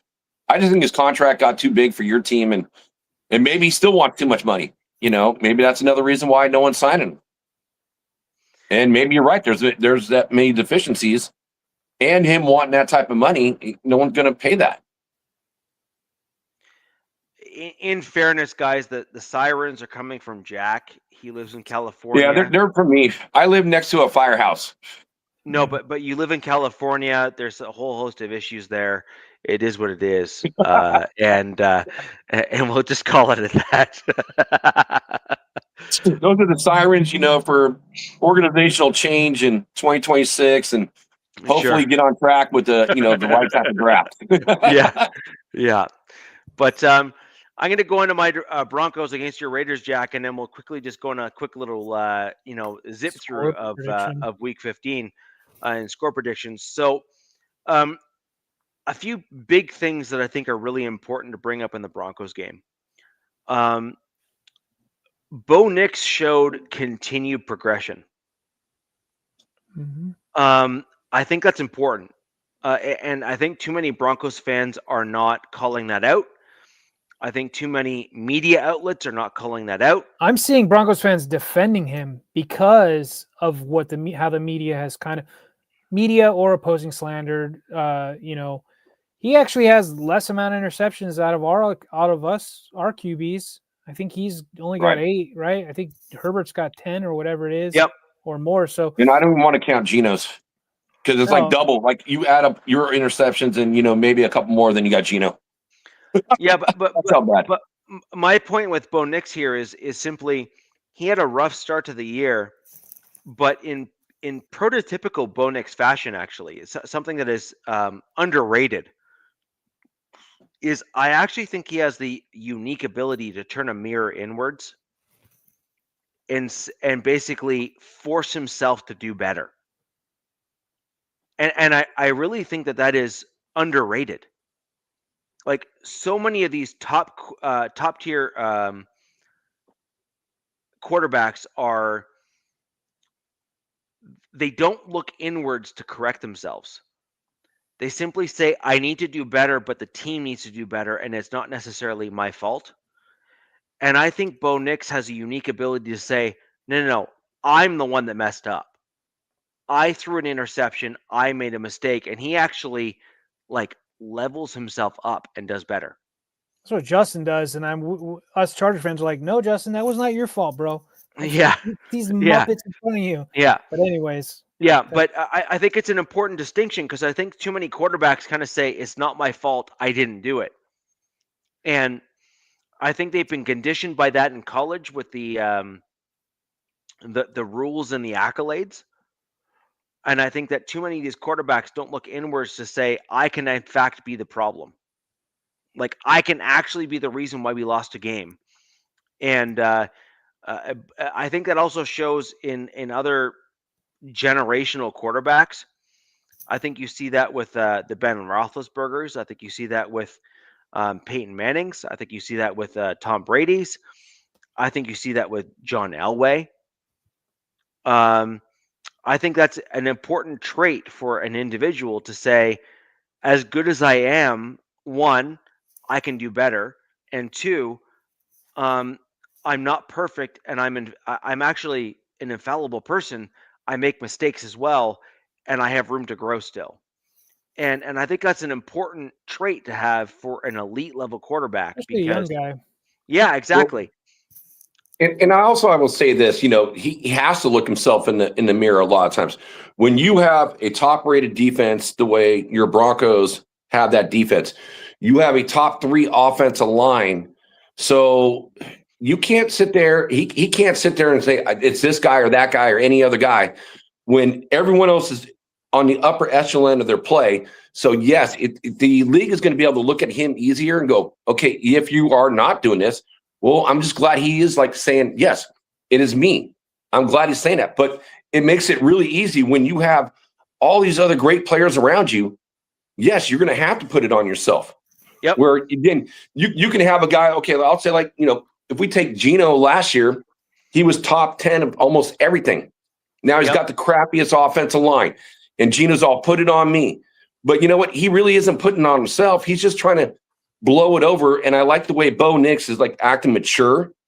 And he's actually looking in the mirror that way. But it is more difficult for him where, again, like a guy like Gino could be really a scapegoat going, oh, look how bad my offensive line is. Right. Look how bad we are here. Bo really can't do that. Because, again, you just got too many good players around him where it really is, it singles himself out. And, as a young man, I'm just glad that he sees that, though. I agree, and I think that's an important piece. What we need to start seeing is what we're seeing from Bo this year, which is he has made progressions every game thus far, and really in the last 4 games of the season, we've seen a continuous step up of his play and recognition of what actually needs to be done to win. He has stepped up in the pocket. He has done certain things that he has struggled with. And I think as a feedback loop for Bo Nix, what we've seen from him is his efforts have actually yielded results. Whereas he has done the things that need to be done and he's won. Like he's won games as a result of it. So, well, look what he's done. I mean, Bo Nix has done something that only John Elway and Peyton Manning have done in winning, 9 games in a row? 10. He's one of 3 guys. I mean, that's 10. a great class to be in. 10. Oh, 10. Okay, 10. I wasn't sure. 10. Almost impossible to do these days. But in today's NFL, 10 games as a win streak is impossible. Like literally impossible. Like it is like that is the Mount Everest of things to climb. Like, I mean, no team's gonna ever be undefeated. No. And the one thing that Bo Nix has shown is the grit to bounce back and have a short memory, which is a unique trait as well, especially for a young guy. That is maturity. Like that is a level of maturity that is rare. And I think that's an important piece to note as well. But not just to call Bo out, but the Broncos have also done something a little different with our offense in the last little bit as well. We've pulled back on Troy Franklin. We have dialed up Pat Bryant. We have dialed up Lil Jordan Humphrey. Saw that. We have adjusted our offensive scheme to be more gritty and to do certain things that just simply work in the NFL. And I think that goes to Sean Payton. I think that's a chess move on his behalf, something that he needs to be credited for. And I think that also shows that there is a recognition that despite Bo Nix really liking Troy Franklin, because he's a buddy of his, like a long-term college teammate that he's going to want to, back and stand behind. I think that shows that the coaching staff recognizes that winning is more important than personal relationships in the NFL. Yeah. And only a guy like Sean Payton with this ownership group can do stuff like that. Well, and also, I will say this, for Bo, it's like when it comes like the third and crunch time, he's going to his number one receiver for him comfortability. It's not Franklin. It's going to be Cortland. Cortland always comes up big. It's kind of like for like DZ for like your team, with forgetting his name for, I'm sorry, Keenan old man Allen. Moment. Yeah, Keenan Allen. It's like, consistency, consistent, good players that are going to be there in the right spot at the right time and be beyond that yard of gain and well, get you actually, that first down. Sorry, Jack. That's where I disagree with you. Is Troy Franklin is almost always open. Almost always. Franklin's issue is not route running. It is not getting open. It is not any of the weird things that typically are plaguing wide receivers in the league today. Troy Franklin's problem is that his hands suck. Well, he didn't have one catch in the Raiders, Bronco game. I think he had one, but this is why I'm seeing Broncos fans. Oh no, you're right. No, I take it back. I apologize. He had 3. Looking to see if free agent for 11 yards next year. I keep right, Jalen Waddle. I actually don't have a problem with Troy Franklin. My issue is, at some point you need to look inward in yourself and say, I'm not catching the football the right way. He's got the QJs. Yeah, and he needs to progress. He needs to elevate himself. He needs to push himself. He needs to stop being the diva wide receiver saying the problem's not me, it's how it was thrown to me, or some stupid crap like that. At some point it needs to be, I really should have caught that. I get paid to catch a football. And I think that's a problem. I think that's something that Troy Franklin needs to work on. I think he needs to be able to learn. Every week, Richie. We're like, come on, man. Yep. Yep. And before I forget, in the show, we're starting, getting later in the show. And I got to say this because, Jack Bech, who's been the Raiders' second-round draft pick, barely got used this year at all. I know. And he had one catch with Geno, but he was six receptions on 6 targets, 50 yards, 8.3 yards, a catch. So it's good, again, wanting to see the young guys get into the game and start playing. And I need to see more of it. So he's got when you said Troy Franklin with no hands, I mean, this is the opposite of it. As a receiver who dropped, 2 balls, I think, last year in college. So it's like, I'm glad to see, those young guys get on the field and a player that doesn't drop passes get out there and actually get the opportunity to catch something. Jack, that's another stupid move that bugs me, is that it's been almost damn near the whole season before Jack Bech can be a consistent guy out there. Right. That is just so batshit crazy to me. Like, you draft this wide receiver weapon, which, Bowers missed time, right? And Jacoby was doing his thing, got traded and all this thing. And, you go, look, you got this guy right here, man. Get him on the field. And you need reps. You need to build chemistry with your quarterback. And, yeah, that's another thing. If I was a Raiders fan, I'd be livid about. And you could, you as just seeing it from the outside in, and seeing that. And that's a frustration about what I was mentioning earlier. Again, we're just fans, right? Right. But as fans, when we see these type of things happening and they're not happening, it doesn't make any sense. So I will just say this one last time, and I'll let Richie finish out. Pete Carroll is compete for your job if you're not a Pete Carroll's guy. If you're a Pete Carroll's guy, you don't have to do any of that. So I'll just leave it at that. Richie, go ahead and finish up on Franklin. I'm sorry to jump in. My gut reaction on him is that he needs to spend the majority of the offseason on the jugs machine. We've seen him improve this season, which is fine, but we've seen him regress at the same time. And these are things that you would expect a second-year wide receiver to have overcome in his first season. So the question is, can he actually look inwards and be honest and move past his own deficiencies and improve upon them?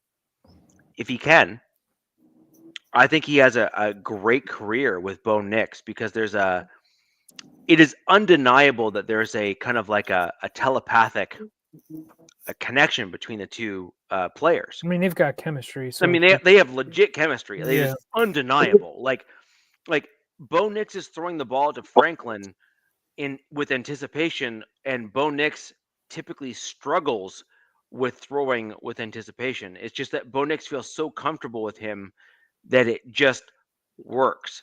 The issue here is Franklin is letting Bo Nix down.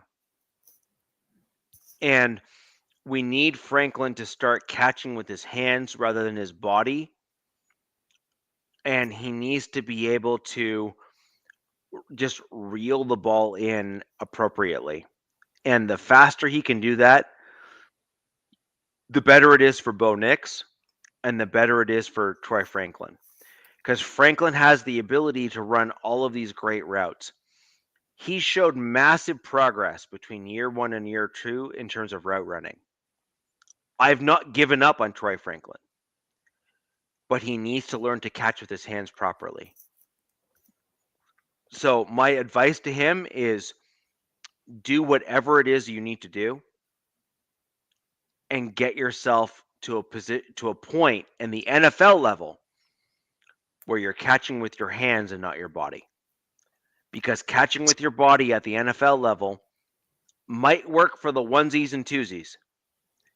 You cannot do it in the bulk of your time when you're catching the football. I feel like you're talking not work. to Quentin Johnson. I feel like this is like a pep talk for him. You know what? And I got a question for you guys too. Since your teams look like they're going to make the playoffs, Yeah. let's say the season ended today. Out of all the teams out there in the American Conference, which one makes you the most nervous if you had to play them? I have an easy one. Well, you look at the playoffs because then the Chargers are going to have to travel, obviously, just from where they're seating at. I do not want to play in Denver, but at all. But the team that makes me the most nervous is for some reason the Jaguars have this team's number. Their OC just he can do things.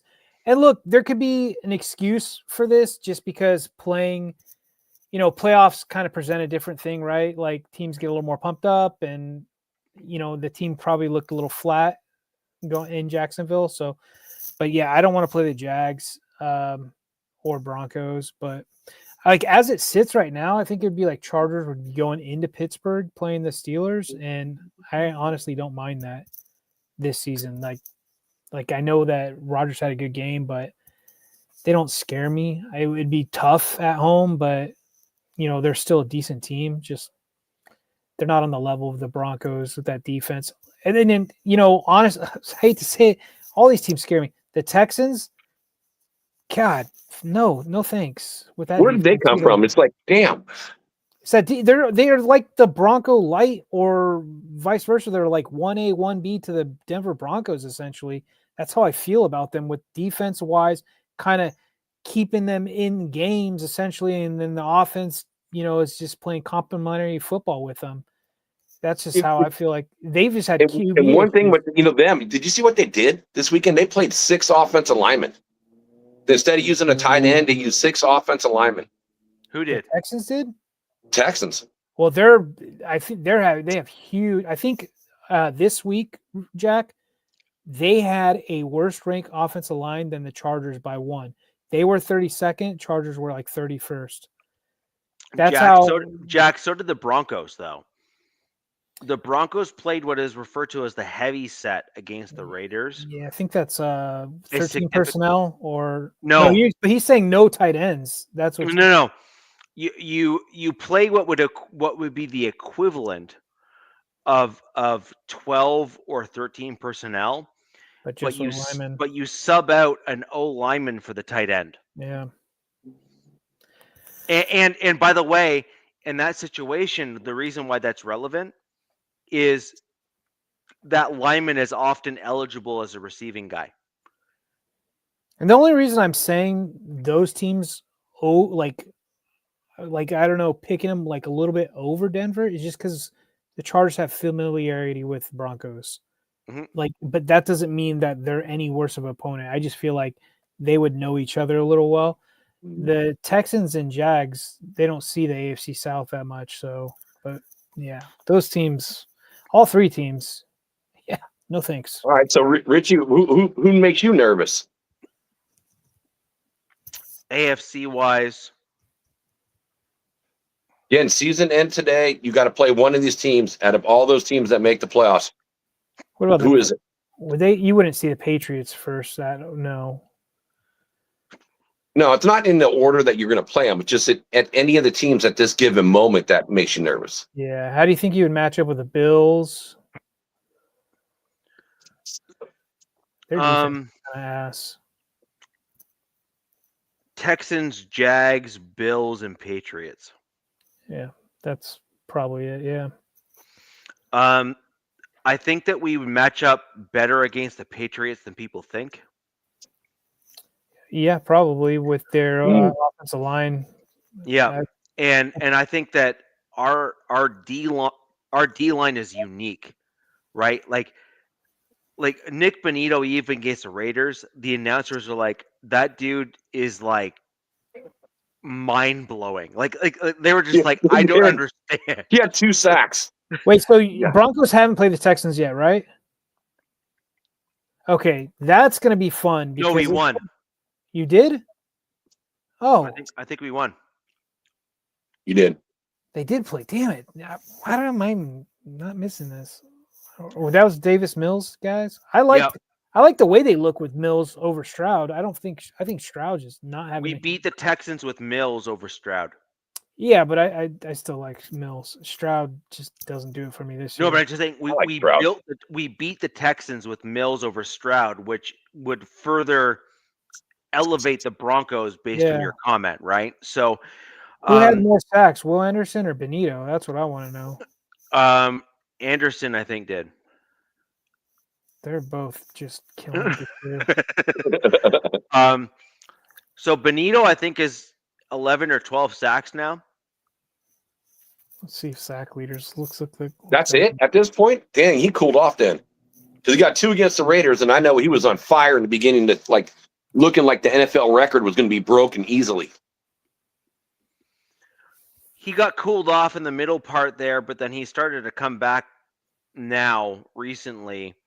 The benefit that Benito has right now is Ellis has come back from injury. Jonah Ellis. I think you've heard me talk about him on the show before. Mm-hmm. Jonah Ellis is a unique cat, man. He is like, if he can come back and actually play to where his potential is, he's basically like, the Broncos have like a 4 or 5-headed monster on the offensive line in terms of the outside linebacker position. You do. Like Jonathan Cooper and Nick Bonito are like 1A, 1B in terms of sacks and stuff. Should we do her? Can I do the top 10 in sacks real quick? Yeah, go for it. Number 1, Myles Garrett with a whopping 20 sacks. That's wow. Wow, 20 at this point. He's definitely going to have the record. Brian Burns with 13 from the Giants. Micah Parsons with 12.5 with the Packers. Nick Bonito with 12.5 with the Broncos. Danielle Hunter, 11 with the Texans. Josh Sweat, 11 with the Cardinals. I didn't see that one. Byron Young with the Rams with 11. Will Anderson. So the other Houston guy with 10.5. So between the 2 Texans, that's 21.5 sacks. And then number 9 is Thule for the Chargers with 10. And number 10 is I can't even say his name. Al-Quandin Muhammad, 9 with Detroit. And then it's Max with 9 as well. But that just goes to show you, where's the other Bronco? He's got to be on there. There you go. Jonathan Cooper. 7.5. He's at 17. He's tied. There's a 3-way tie between 15, 16, 17 with 7.5. Yeah, so let me ask you, wasn't Burns and Sweat both on the Eagles last year? Yes. Were both those guys the edge? Yes. So there's your difference in their defense from last year into this year. But Jack, the other thing to keep in mind on the Broncos is that we also have Zach Allen, who's at 6 or 7 sacks. We also have Tillman with like 5. We also have Jonah Ellis with like 3. We also have McMillan with like 4 or 5. He was a cornerback, by the way, not even a linebacker. Yeah, you guys like to rush the cornerback a lot. And so And so, like, the point is on the Broncos is that we're bringing guys from all over to then get to the quarterback, and they're winning. And I mean, we have Benito and Cooper and Allen and Malcolm Roach has started. John Franklin Myers was 7. Yep. Ellis is 5, and then Tillman 5. Right. So, like, look at how close those guys are to that, like, middle tier of the league. Yeah, you guys are. Yeah, as a defense as all a over the whole, place. Yeah. Richie, as a defense of a whole, that's really good, man. Right. So we have. I will say this as a fan. If I was a Broncos fan, that would just be so much fun to watch. I mean, just guys flying all over the place, taking quarterbacks down. I mean, that's you pick your poison, man. Of who you want to try to block. So there's about 6 or 7 guys across the Broncos defensive line that are within like the top, I think, 20. I mean, look, 4 games left. I mean, it's a tough schedule, but like that'd be pretty cool to see them all get double digits or like something like that. That would be insane. Well, the Broncos right now still lead the league in sacks, if I'm not mistaken. Has Broncos country, have they given this defense a nickname, or is it too early for that? Well, Broncos country in my circles gave the defense a nickname in week 2. Was that the Orange Crush? No, Anonymous Crush. Anonymous Crush. Okay, because people weren't. The Orange Crush was in the past. So Anonymous is probably going to have to go away, right? They're not anonymous anymore, that's for sure. So yeah, that's what I'd like to see, because famous defenses throughout history in the NFL, like we'll see what the Broncos do, especially with but DZ, this is why it's so important though. At the beginning of the season, not one person knew most of the guys in the Broncos defense. True. Yeah, outside our division, but yeah, you're probably right. Yeah. They weren't household names. And now you have JFM, Nick Benito, Jonathan Cooper, like they're doing a really good job feeding off each other. That's damn impressive. Like just pinning their ears back. It's one of those. Yeah, it's just one of those things, right? Where I gotta see what your guys' run defense then is ranked, because this makes me think that the run defense is probably not as good. I agree. I would agree with that, because I think again, Denver's a little lighter than most. It's above average, but not where you'd think it would be with a defense that's producing like that. But overall, this is kind of what makes or breaks a team, right? Which is like you need to start stepping up. You need to start improving. Although the Broncos defense is starting to get guys back. We're starting to get guys healthy. Jonah Ellis, as an example. DZ, you said 5 sacks. Dude, it's still cited as a 2nd or 3rd best. Really? By opponent rushing yards per game. Can the Broncos do something wrong for once? I guess not. Well, look, and I don't want to be petty and say these are skewed. I'm going to just throw a little dash of pettiness in there, but there's like a caveat to this. It's their schedule is their 4th place schedule. But I don't want to take away from any of their accolades that they've achieved. What's up, Dwayne? Bolt up, buddy. But I don't want to take away their accolades that they're doing, because they're still doing, playing at a high level. So there's that. That's just the one little probably thing I could probably throw out. I can't even do that, because the Raiders are playing a 4th place schedule and they've only won 2 games.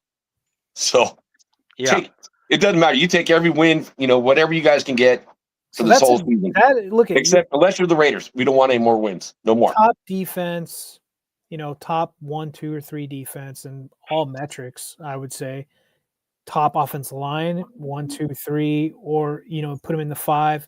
There's that as helping him. And Bo Nix is, on that path of progressing, right? He's not falling off.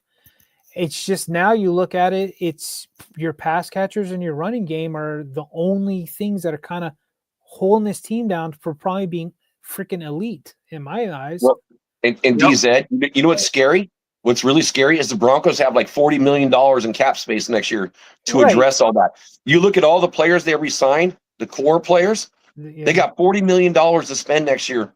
on weapons. That was smart what they did, where they were keeping some of these guys around. So, yeah, I'd wonder, maybe some of these Bronco fans might be onto something about bringing in like a Waddle or something. Oh God, please no, because No, don't even say it.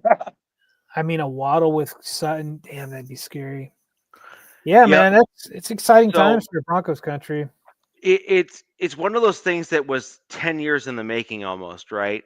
Like, if you're going to be honest. You've seen all the quarterback struggles.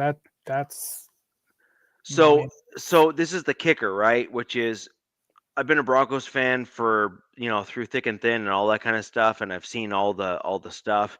2015 was the last Super Bowl win, which, I mean, let's be honest, Super Bowl is a pinnacle and it is rare air for most NFL teams, but the Broncos have a historical precedent that has been set where Dude, these guys been to the Super Bowl a bunch too. People don't realize. Yeah. I think they're like tied, or they have some of the most losses at the Super Bowl. That's how many times they've gone. Yeah, that's like, okay, man. So that's a winning culture, right? Like, I think they have like 5 or 7, don't quote me, I can look this up. I think they have like 5 or 7 losses at the Super Bowl.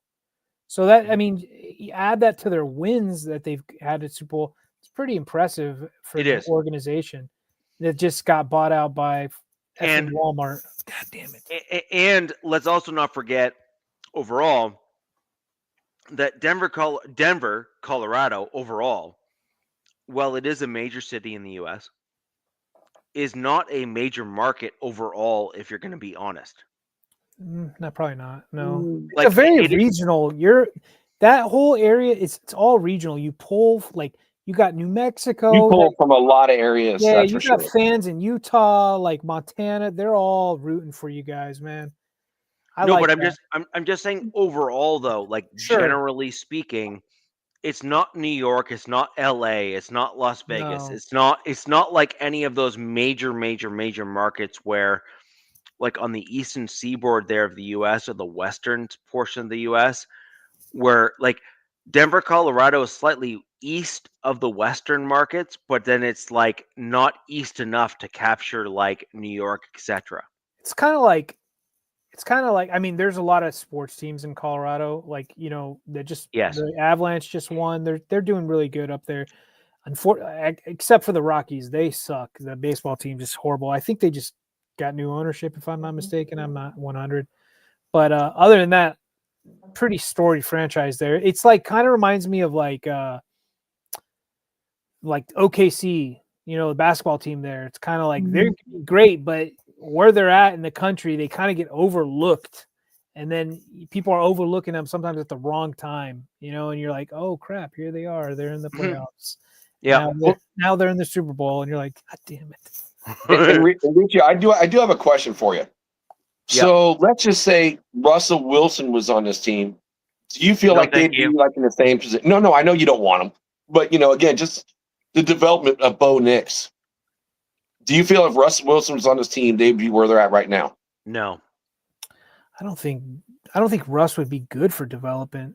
I mean, unless he's. I'm thinking Bo Nix. I'm just saying Bo Nix has developed, from his short time being in the NFL. Ooh. So I mean, that just kind of shows that how important a quarterback is. No, but your franchise. But I do wonder if we may have gotten to where we're at sooner, and we'll never know, by the way. But I do wonder if we had not signed Russ, but kept with like Stidham and say Zach Wilson as like a 2-year deal combined, like for both as 2-year deals. I do wonder where the Broncos would have been if Russ was never on the team, because Bo Nix, I think, is a great player, and I do wonder if we had let him learn more from guys that were not selfish. So Stidham is not a selfish player. He's a genuinely good guy as a backup guy. And I do think that Zach Wilson showed himself to be a team player as well when he was with the Broncos. I do wonder where this team would have been if we had drafted Bo Nix as a Sean Payton guy, but kept those other two quarterbacks on for a full 2 years when we brought them in. I do think that Bo Nix would have had a little bit more time to mature and not like have to like go through like the quote unquote baptism by fire. And I think that that would have yielded perhaps a more mature Bo Nix at the NFL level. And I wonder if we might be even further ahead than we are now. Where is Zach Wilson even playing? I haven't heard his name in a while. Yeah. So, anyways, that's kind of my big kicker here, and I actually sort of agree a little bit with this comment here, which is I actually do think that Sean Payton is holding back the offense. So you think he might sprinkle some of that magic dust on playoff wise? Like, Yeah, and I think part of the reason is Bo Nix has only just started to come out of his shell, and I think that is I don't know where I'm struggling as a Broncos fan as to like balancing out the blame. I don't know if this is Sean Payton not trusting Bo, or if this is Bo struggling and then Sean Payton holding back. And you're talking two sides of the same coin, right? Like I know exactly what I'm saying, but I do think it's fair to assess as a Broncos fan looking at the scenario in terms of what we're seeing here, which is Bo Nix has certainly shown the progression in these last like 3 to 4 games where he's stepping up in the pocket. He is using his feet better than he has in games past. He's actually progressing better. And I don't know what the reason for it is, because earlier in the season Bo Nix did not look like the same player. So my question is this Bo Nix actually self-assessing and properly self-correcting himself, or is this coaches pushing Bo to say stop acting like an idiot and play better? And two things might be true. The two might be in tandem, right? Where the two things could be happening at the same time.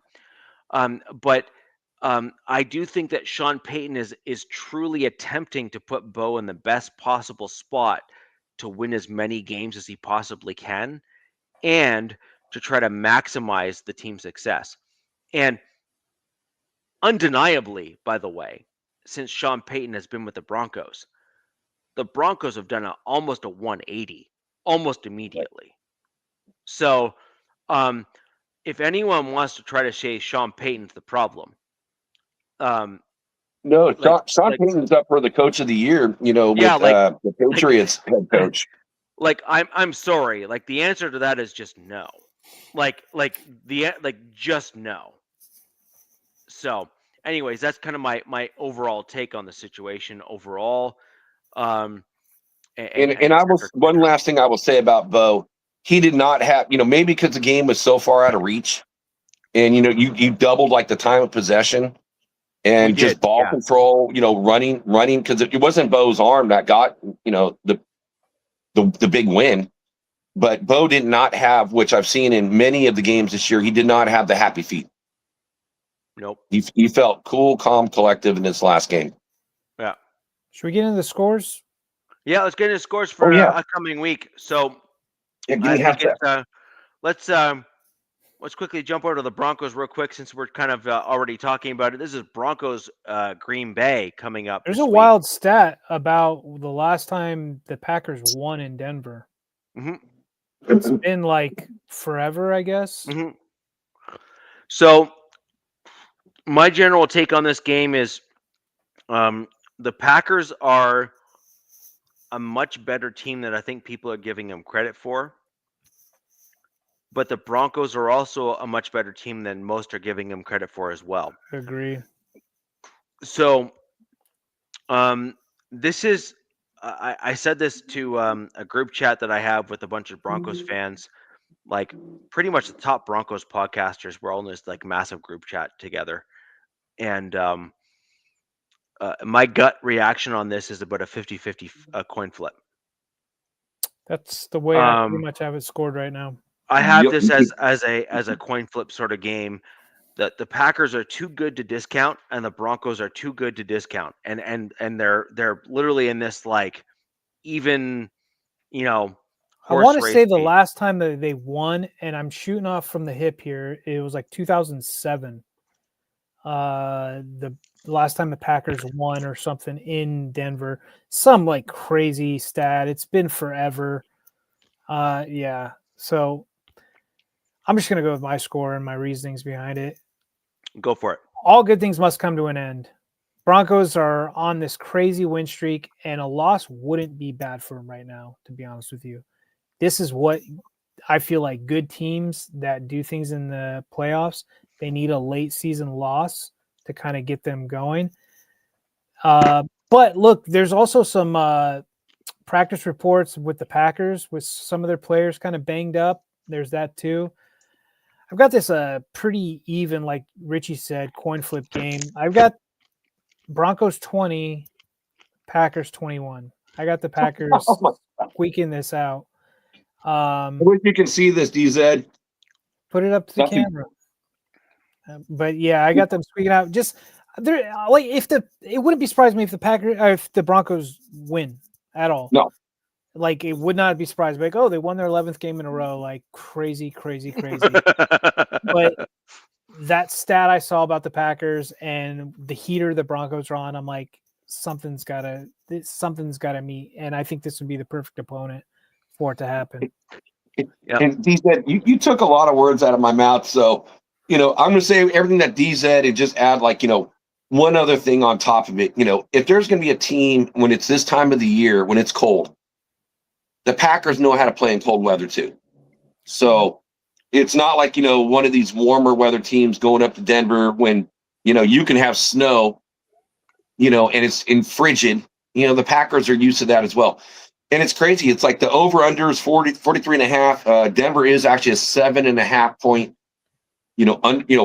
They're giving Green Bay 7.5 points. So Denver's definitely the favorite. Wait, who's what? How? Denver's an underdog in this game. No, Denver is the favorite by 7.5 points. No way. No. There's 7.5 point favorites at home. That's what I looked up earlier today. That is wild. That's a huge spread. Whoa. Yeah, that is big, but I still see it as a coin flip like you guys are talking about. Wait, so that's the crazy thing, DZ. You even called my score. So just to repeat what you just said, I have it Denver 20, I have Packers 21. To win 11 games in a row, it's just, if you said that before these games were played, we'd be like, no way ever can that be. So it's like they got to lose at some point. Wait, so Vegas must know something that we don't know. I mean, it must be that stat that about Denver about Green Bay not being able to win in Denver. I don't know. That's crazy. That's a lot bigger. I would have thought that. I would have thought it'd been a lot closer, but I would have said 4 points, maybe 3.5. That's wow. I did not know that. The game started off with the Packers being a 6 or 7 point favorite. I just looked that up literally a few hours before I came on the show, just getting my notes down. Okay, well, I still agree with you. Well, either way, it's like DZ. We picked the same score. So 20. Paul says 20 to 21 Packers. Jack, Glenn Paul says Packers are 2.5 point favorites. I don't know. It's like you go on different sites, you see different things, right? Okay. That's I have the Vegas odds right here, which is a 2.5 point favorite from Vegas, which is actually down from a 7 point favorite. So, Jack, my gut reaction, I'm not trying. Maybe I saw something that was older. I'm thinking you just didn't read the stats right. That's my gut reaction here. The Packers started as 7 point favorites or so in this game, and I think the odds have come back to Denver being narrowing the gap. Dude, even 7 seems bizarre, going against the Broncos. Like, Yeah, that's crazy. I mean, Michael, he says, look, he's like, it was never says no, they didn't. Like, he's having a condition. That's not what Hey, I heard. Michael, I don't know, man. That's what I saw earlier today. Just looking up, odds. So Michael, my look into the game was after Sunday night. Whoa, Like Michael, after relax. Sunday, my original look at the Vegas odds was like 7 or 6 point something odds in favor of Green Bay. Those odds have swung back. The pendulum has moved backwards. Yeah, there's public money. There's all kinds of stuff that's going Right. on. Where the Broncos versus Green Bay game is now only 2 to 2.5 in favor of Green Bay. So Michael says it opened at 2.5. Okay. I mean, look, that doesn't make sense. That So makes more sense, but 42.5, I saw 43.5, so Michael, I'll take your word for it. I'm not a huge gambler, but look, I've seen there's so many different sites that open up things, so who the hell knows? But either way, give your scores. We got a couple other scores to get to. Yep. Right. So You're up, Richie. Jack, what's your score for the Broncos Green I Bay got game? exactly. Again, DZ called it out. I got Packers 21, Denver 20. So this game here, I would typically actually agree with both of you. But there it is. These last few weeks, the Broncos have been able to overcome hurdles and other things that I frankly didn't expect. At some point, I agree that the luck needs to run out or whatever the case may be, and we'll see where that lands. But it's not this week. I'm not willing to say that the Broncos will lose to the Packers at home. I think that we have the thin air in our advantage. I think we practice in thin air, which is a tremendous advantage that I think too many people are overlooking. Dude, both these organizations were a pain in my ass my whole childhood. Yeah. So you want to tie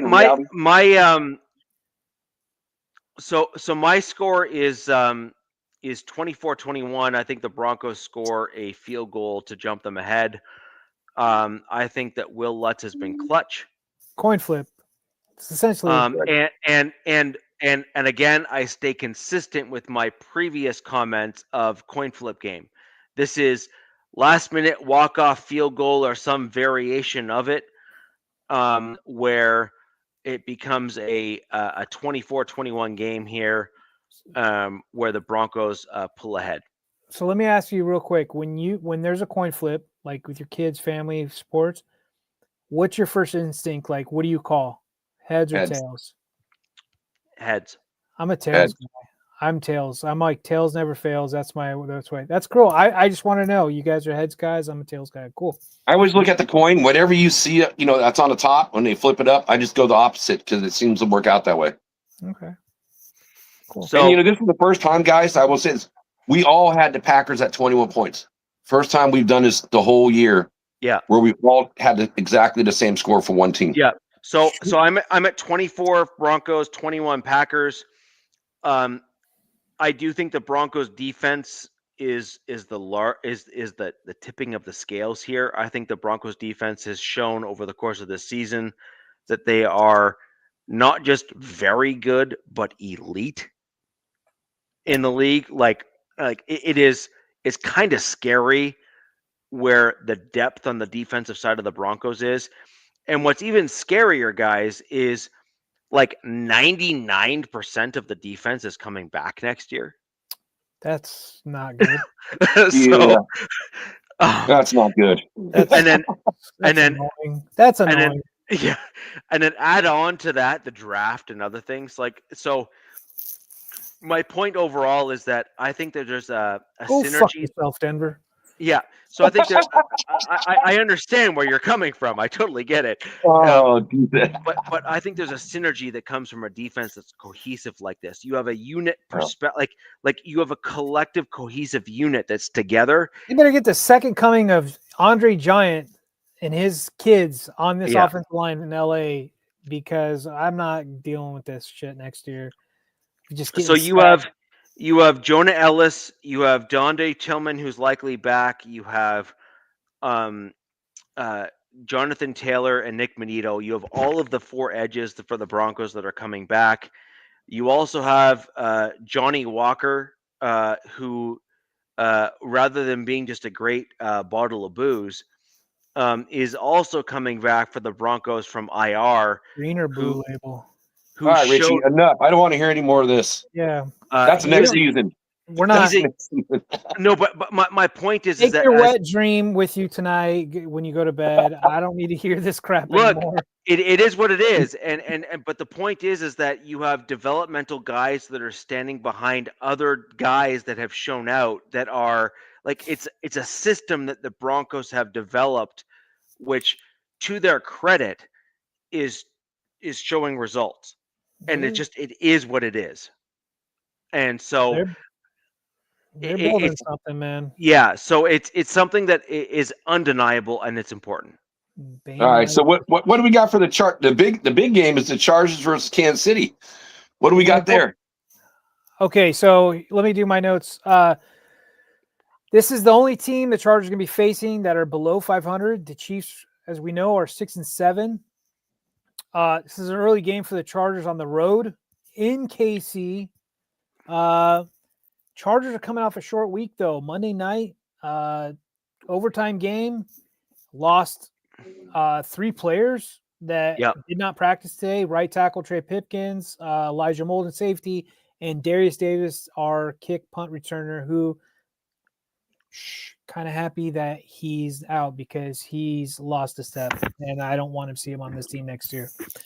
The Chiefs are desperate, as we know. Need to check the practice report, but Mahomes is coming off a 3 interception game, but that's against, as Michael put on there, one of the top defenses, the Texans. All that being said, I've got the Chiefs 24, my Chargers 21.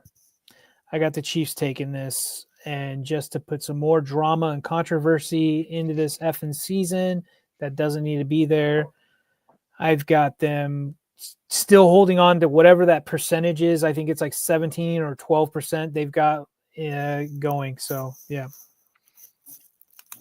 I'm going to give my score real quick with a super fast commentary. I have 19-17 Chiefs. I think the Chiefs beat the Chargers in this game. I think the Chiefs are angry, and I think that the Chiefs DC is coming out with something to prove. He has failed the team the last few games, and I think that he needs to show he still has it. I also think that this is a divisional game, and I think you have 2 teams that are in combination of, and not necessarily equally, by the way, injuries and desperation. I think this is, you might see another like Eagles Chargers game kind of, because look, I think the Chargers defense has been like, hey, we want some of that too, and they're coming on as of late and looking pretty damn good. And yeah, if they smell blood in the water with Pat, they're going to be doing their thing. But it goes on the other side too. I mean, Kansas City's probably smelling blood as well. Yeah, right. So, and that's where I see for the Chargers, with 2 offensive linemen going down for KC, which is again one of their Achilles heels.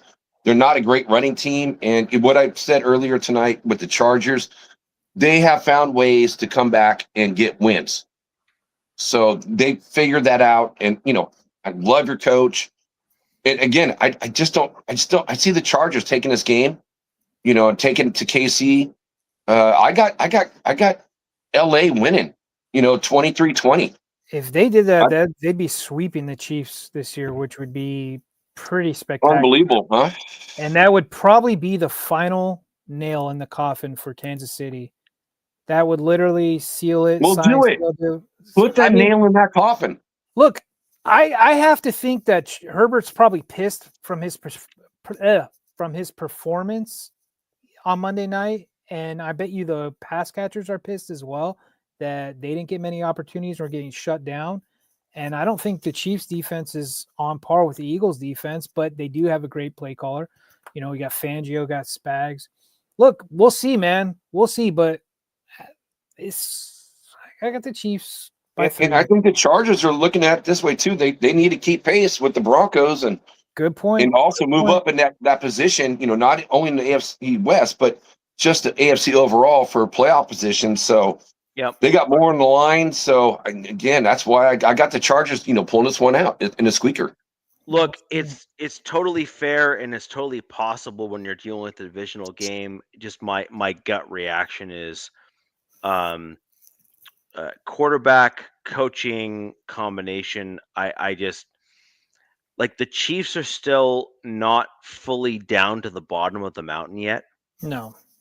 And I they're do think a lot better than what people think they are. Yeah, they are.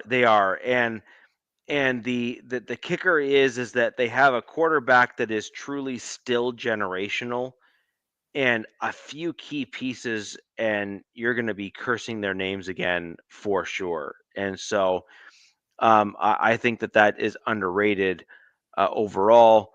The big challenge for the Chargers is their tackles. And so if Spags keys in the edges on the Chargers offensive line, I think that will make Herbert's best game guy difficult. right now is Karlaftis and another guy. I don't think it's Chris Jones this season. He's still pretty good. Last time I checked, I think he was like ranked number 40th as of like last week. Like, so it's obviously not the Chris Jones that we remember and know, but he's still very dangerous. Still stuff to run. To be honest with you guys, I feel decent on the left side for Justin. It's the middle where Chris Jones is going to be lining up, and it's the right side. So that's where I've got all my panic. So Jack, we've given all our predictions for the two games, the Broncos and the Chargers. Let's go ahead and get your Raiders in, and we will close out the show with that. So the Raiders are playing the Eagles this week. And I'm just hoping that, you know, again, I want that draft pick at this point in the season. There's nothing to really play for except for pride. I hope they never give up. Hope they play hard. I just can't. I can't pick the Raiders to win almost anything anymore because every time I pick them to win, they don't win, and I'm always right when they lose. So I'm going to choose the Raiders to lose again this week against the Eagles, and it's still not going to be even a close one. I got another double-digit win by the other team, which I think literally 70% of the games the Raiders played have lost by over 10 points or more. I got the Raiders 13, and I got the Eagles 26. Yep, that's pretty similar to what I had, Jack. I had 27-10 Eagles. I think the Eagles bounce back this game. I think that the Raiders make it competitive because of your defense, and I think that there's a bit of a pull away as they double team Max and figure stuff out on the offense/defensive side in terms of their offensive line versus your D line. I think Max is I don't care what anyone says. Like that dude's like insane. So if the Eagles get back Lane Johnson this week, that's what you got to look for. He was missing last week, so if he comes back, that's not good for the Raiders. I know the Raiders aren't trying to win, right? You know, you guys are in line. Let's keep it short. I got the Eagles 28. I got the Raiders 13. I like Pickett. I think Pickett's gonna, you know, do some good things in this game. And but dude, that Eagles defense, guys, like they were all over our pass catchers' asses, man. Like flies on crap. It was nasty. So good luck. Yeah, you know, have fun. Don't get any D batteries thrown at you while you're in Philly. So general consensus is, I think we believe the Broncos are going to win. Like barely. No. We had the Broncos losing by one point. Okay, so general consensus is that you guys think the Broncos are going to lose because Chargers obviously will lose. the Chargers will lose and the Raiders will lose. So So we're everyone's going to lose this week. Except for the no, Chiefs. no. So we're thinking that the Chiefs are going to win, and the rest of the three teams, as a general consensus, are going to lose. And then Nick Wright has an erection on TV, and the Chiefs are back. We're Right. going to see, because I will say this: I'm the only one that chose the Chargers to win versus KC. So find out. Right. So I think the Chiefs will win. I think the Broncos will win, and then I think the Chargers will lose, and the Raiders are going to lose. So I have like a 2-2 like divisional win-loss ratio, and I think the rest of you have a 3-1. So it'll be interesting to see kind of like where we land. For those of you in the chat, where do you think our division is going to end up at the end of this week? Who do you think is going to win and lose? What do you think the score is going to be? And if you have any questions as to why you think we're crazy or not, leave those down below in the chat. We'll get back to you as soon as we can. Our handles below for the most part, except for Jack, who doesn't believe in X at all in any way, shape, or form. Our X handles are below here and our names. You can reach Glenn out Paul, to us. I would love to know why you'd rather have Easton Stick over Lance. So let me know. So reach out to us on X. We are happy to engage. I love having good faith dialogue with fans just like you. Like and subscribe to the videos here that you see on the channels down below. We go live every single week and talk about our AFC West, including offseason and draft. So anyways, guys, where the West Side's the best side, this is the Wild Wild West podcast. See you next time, where the West Side is the best side. Peace. Fast lane when I pass in the street, bag of money in the passenger seat. Tempo's been asking for me on the road from the west to the east. Way up, I might never come down, cause the coast racking up the flame miles. So high, I might never come down, so what, this is my lifestyle.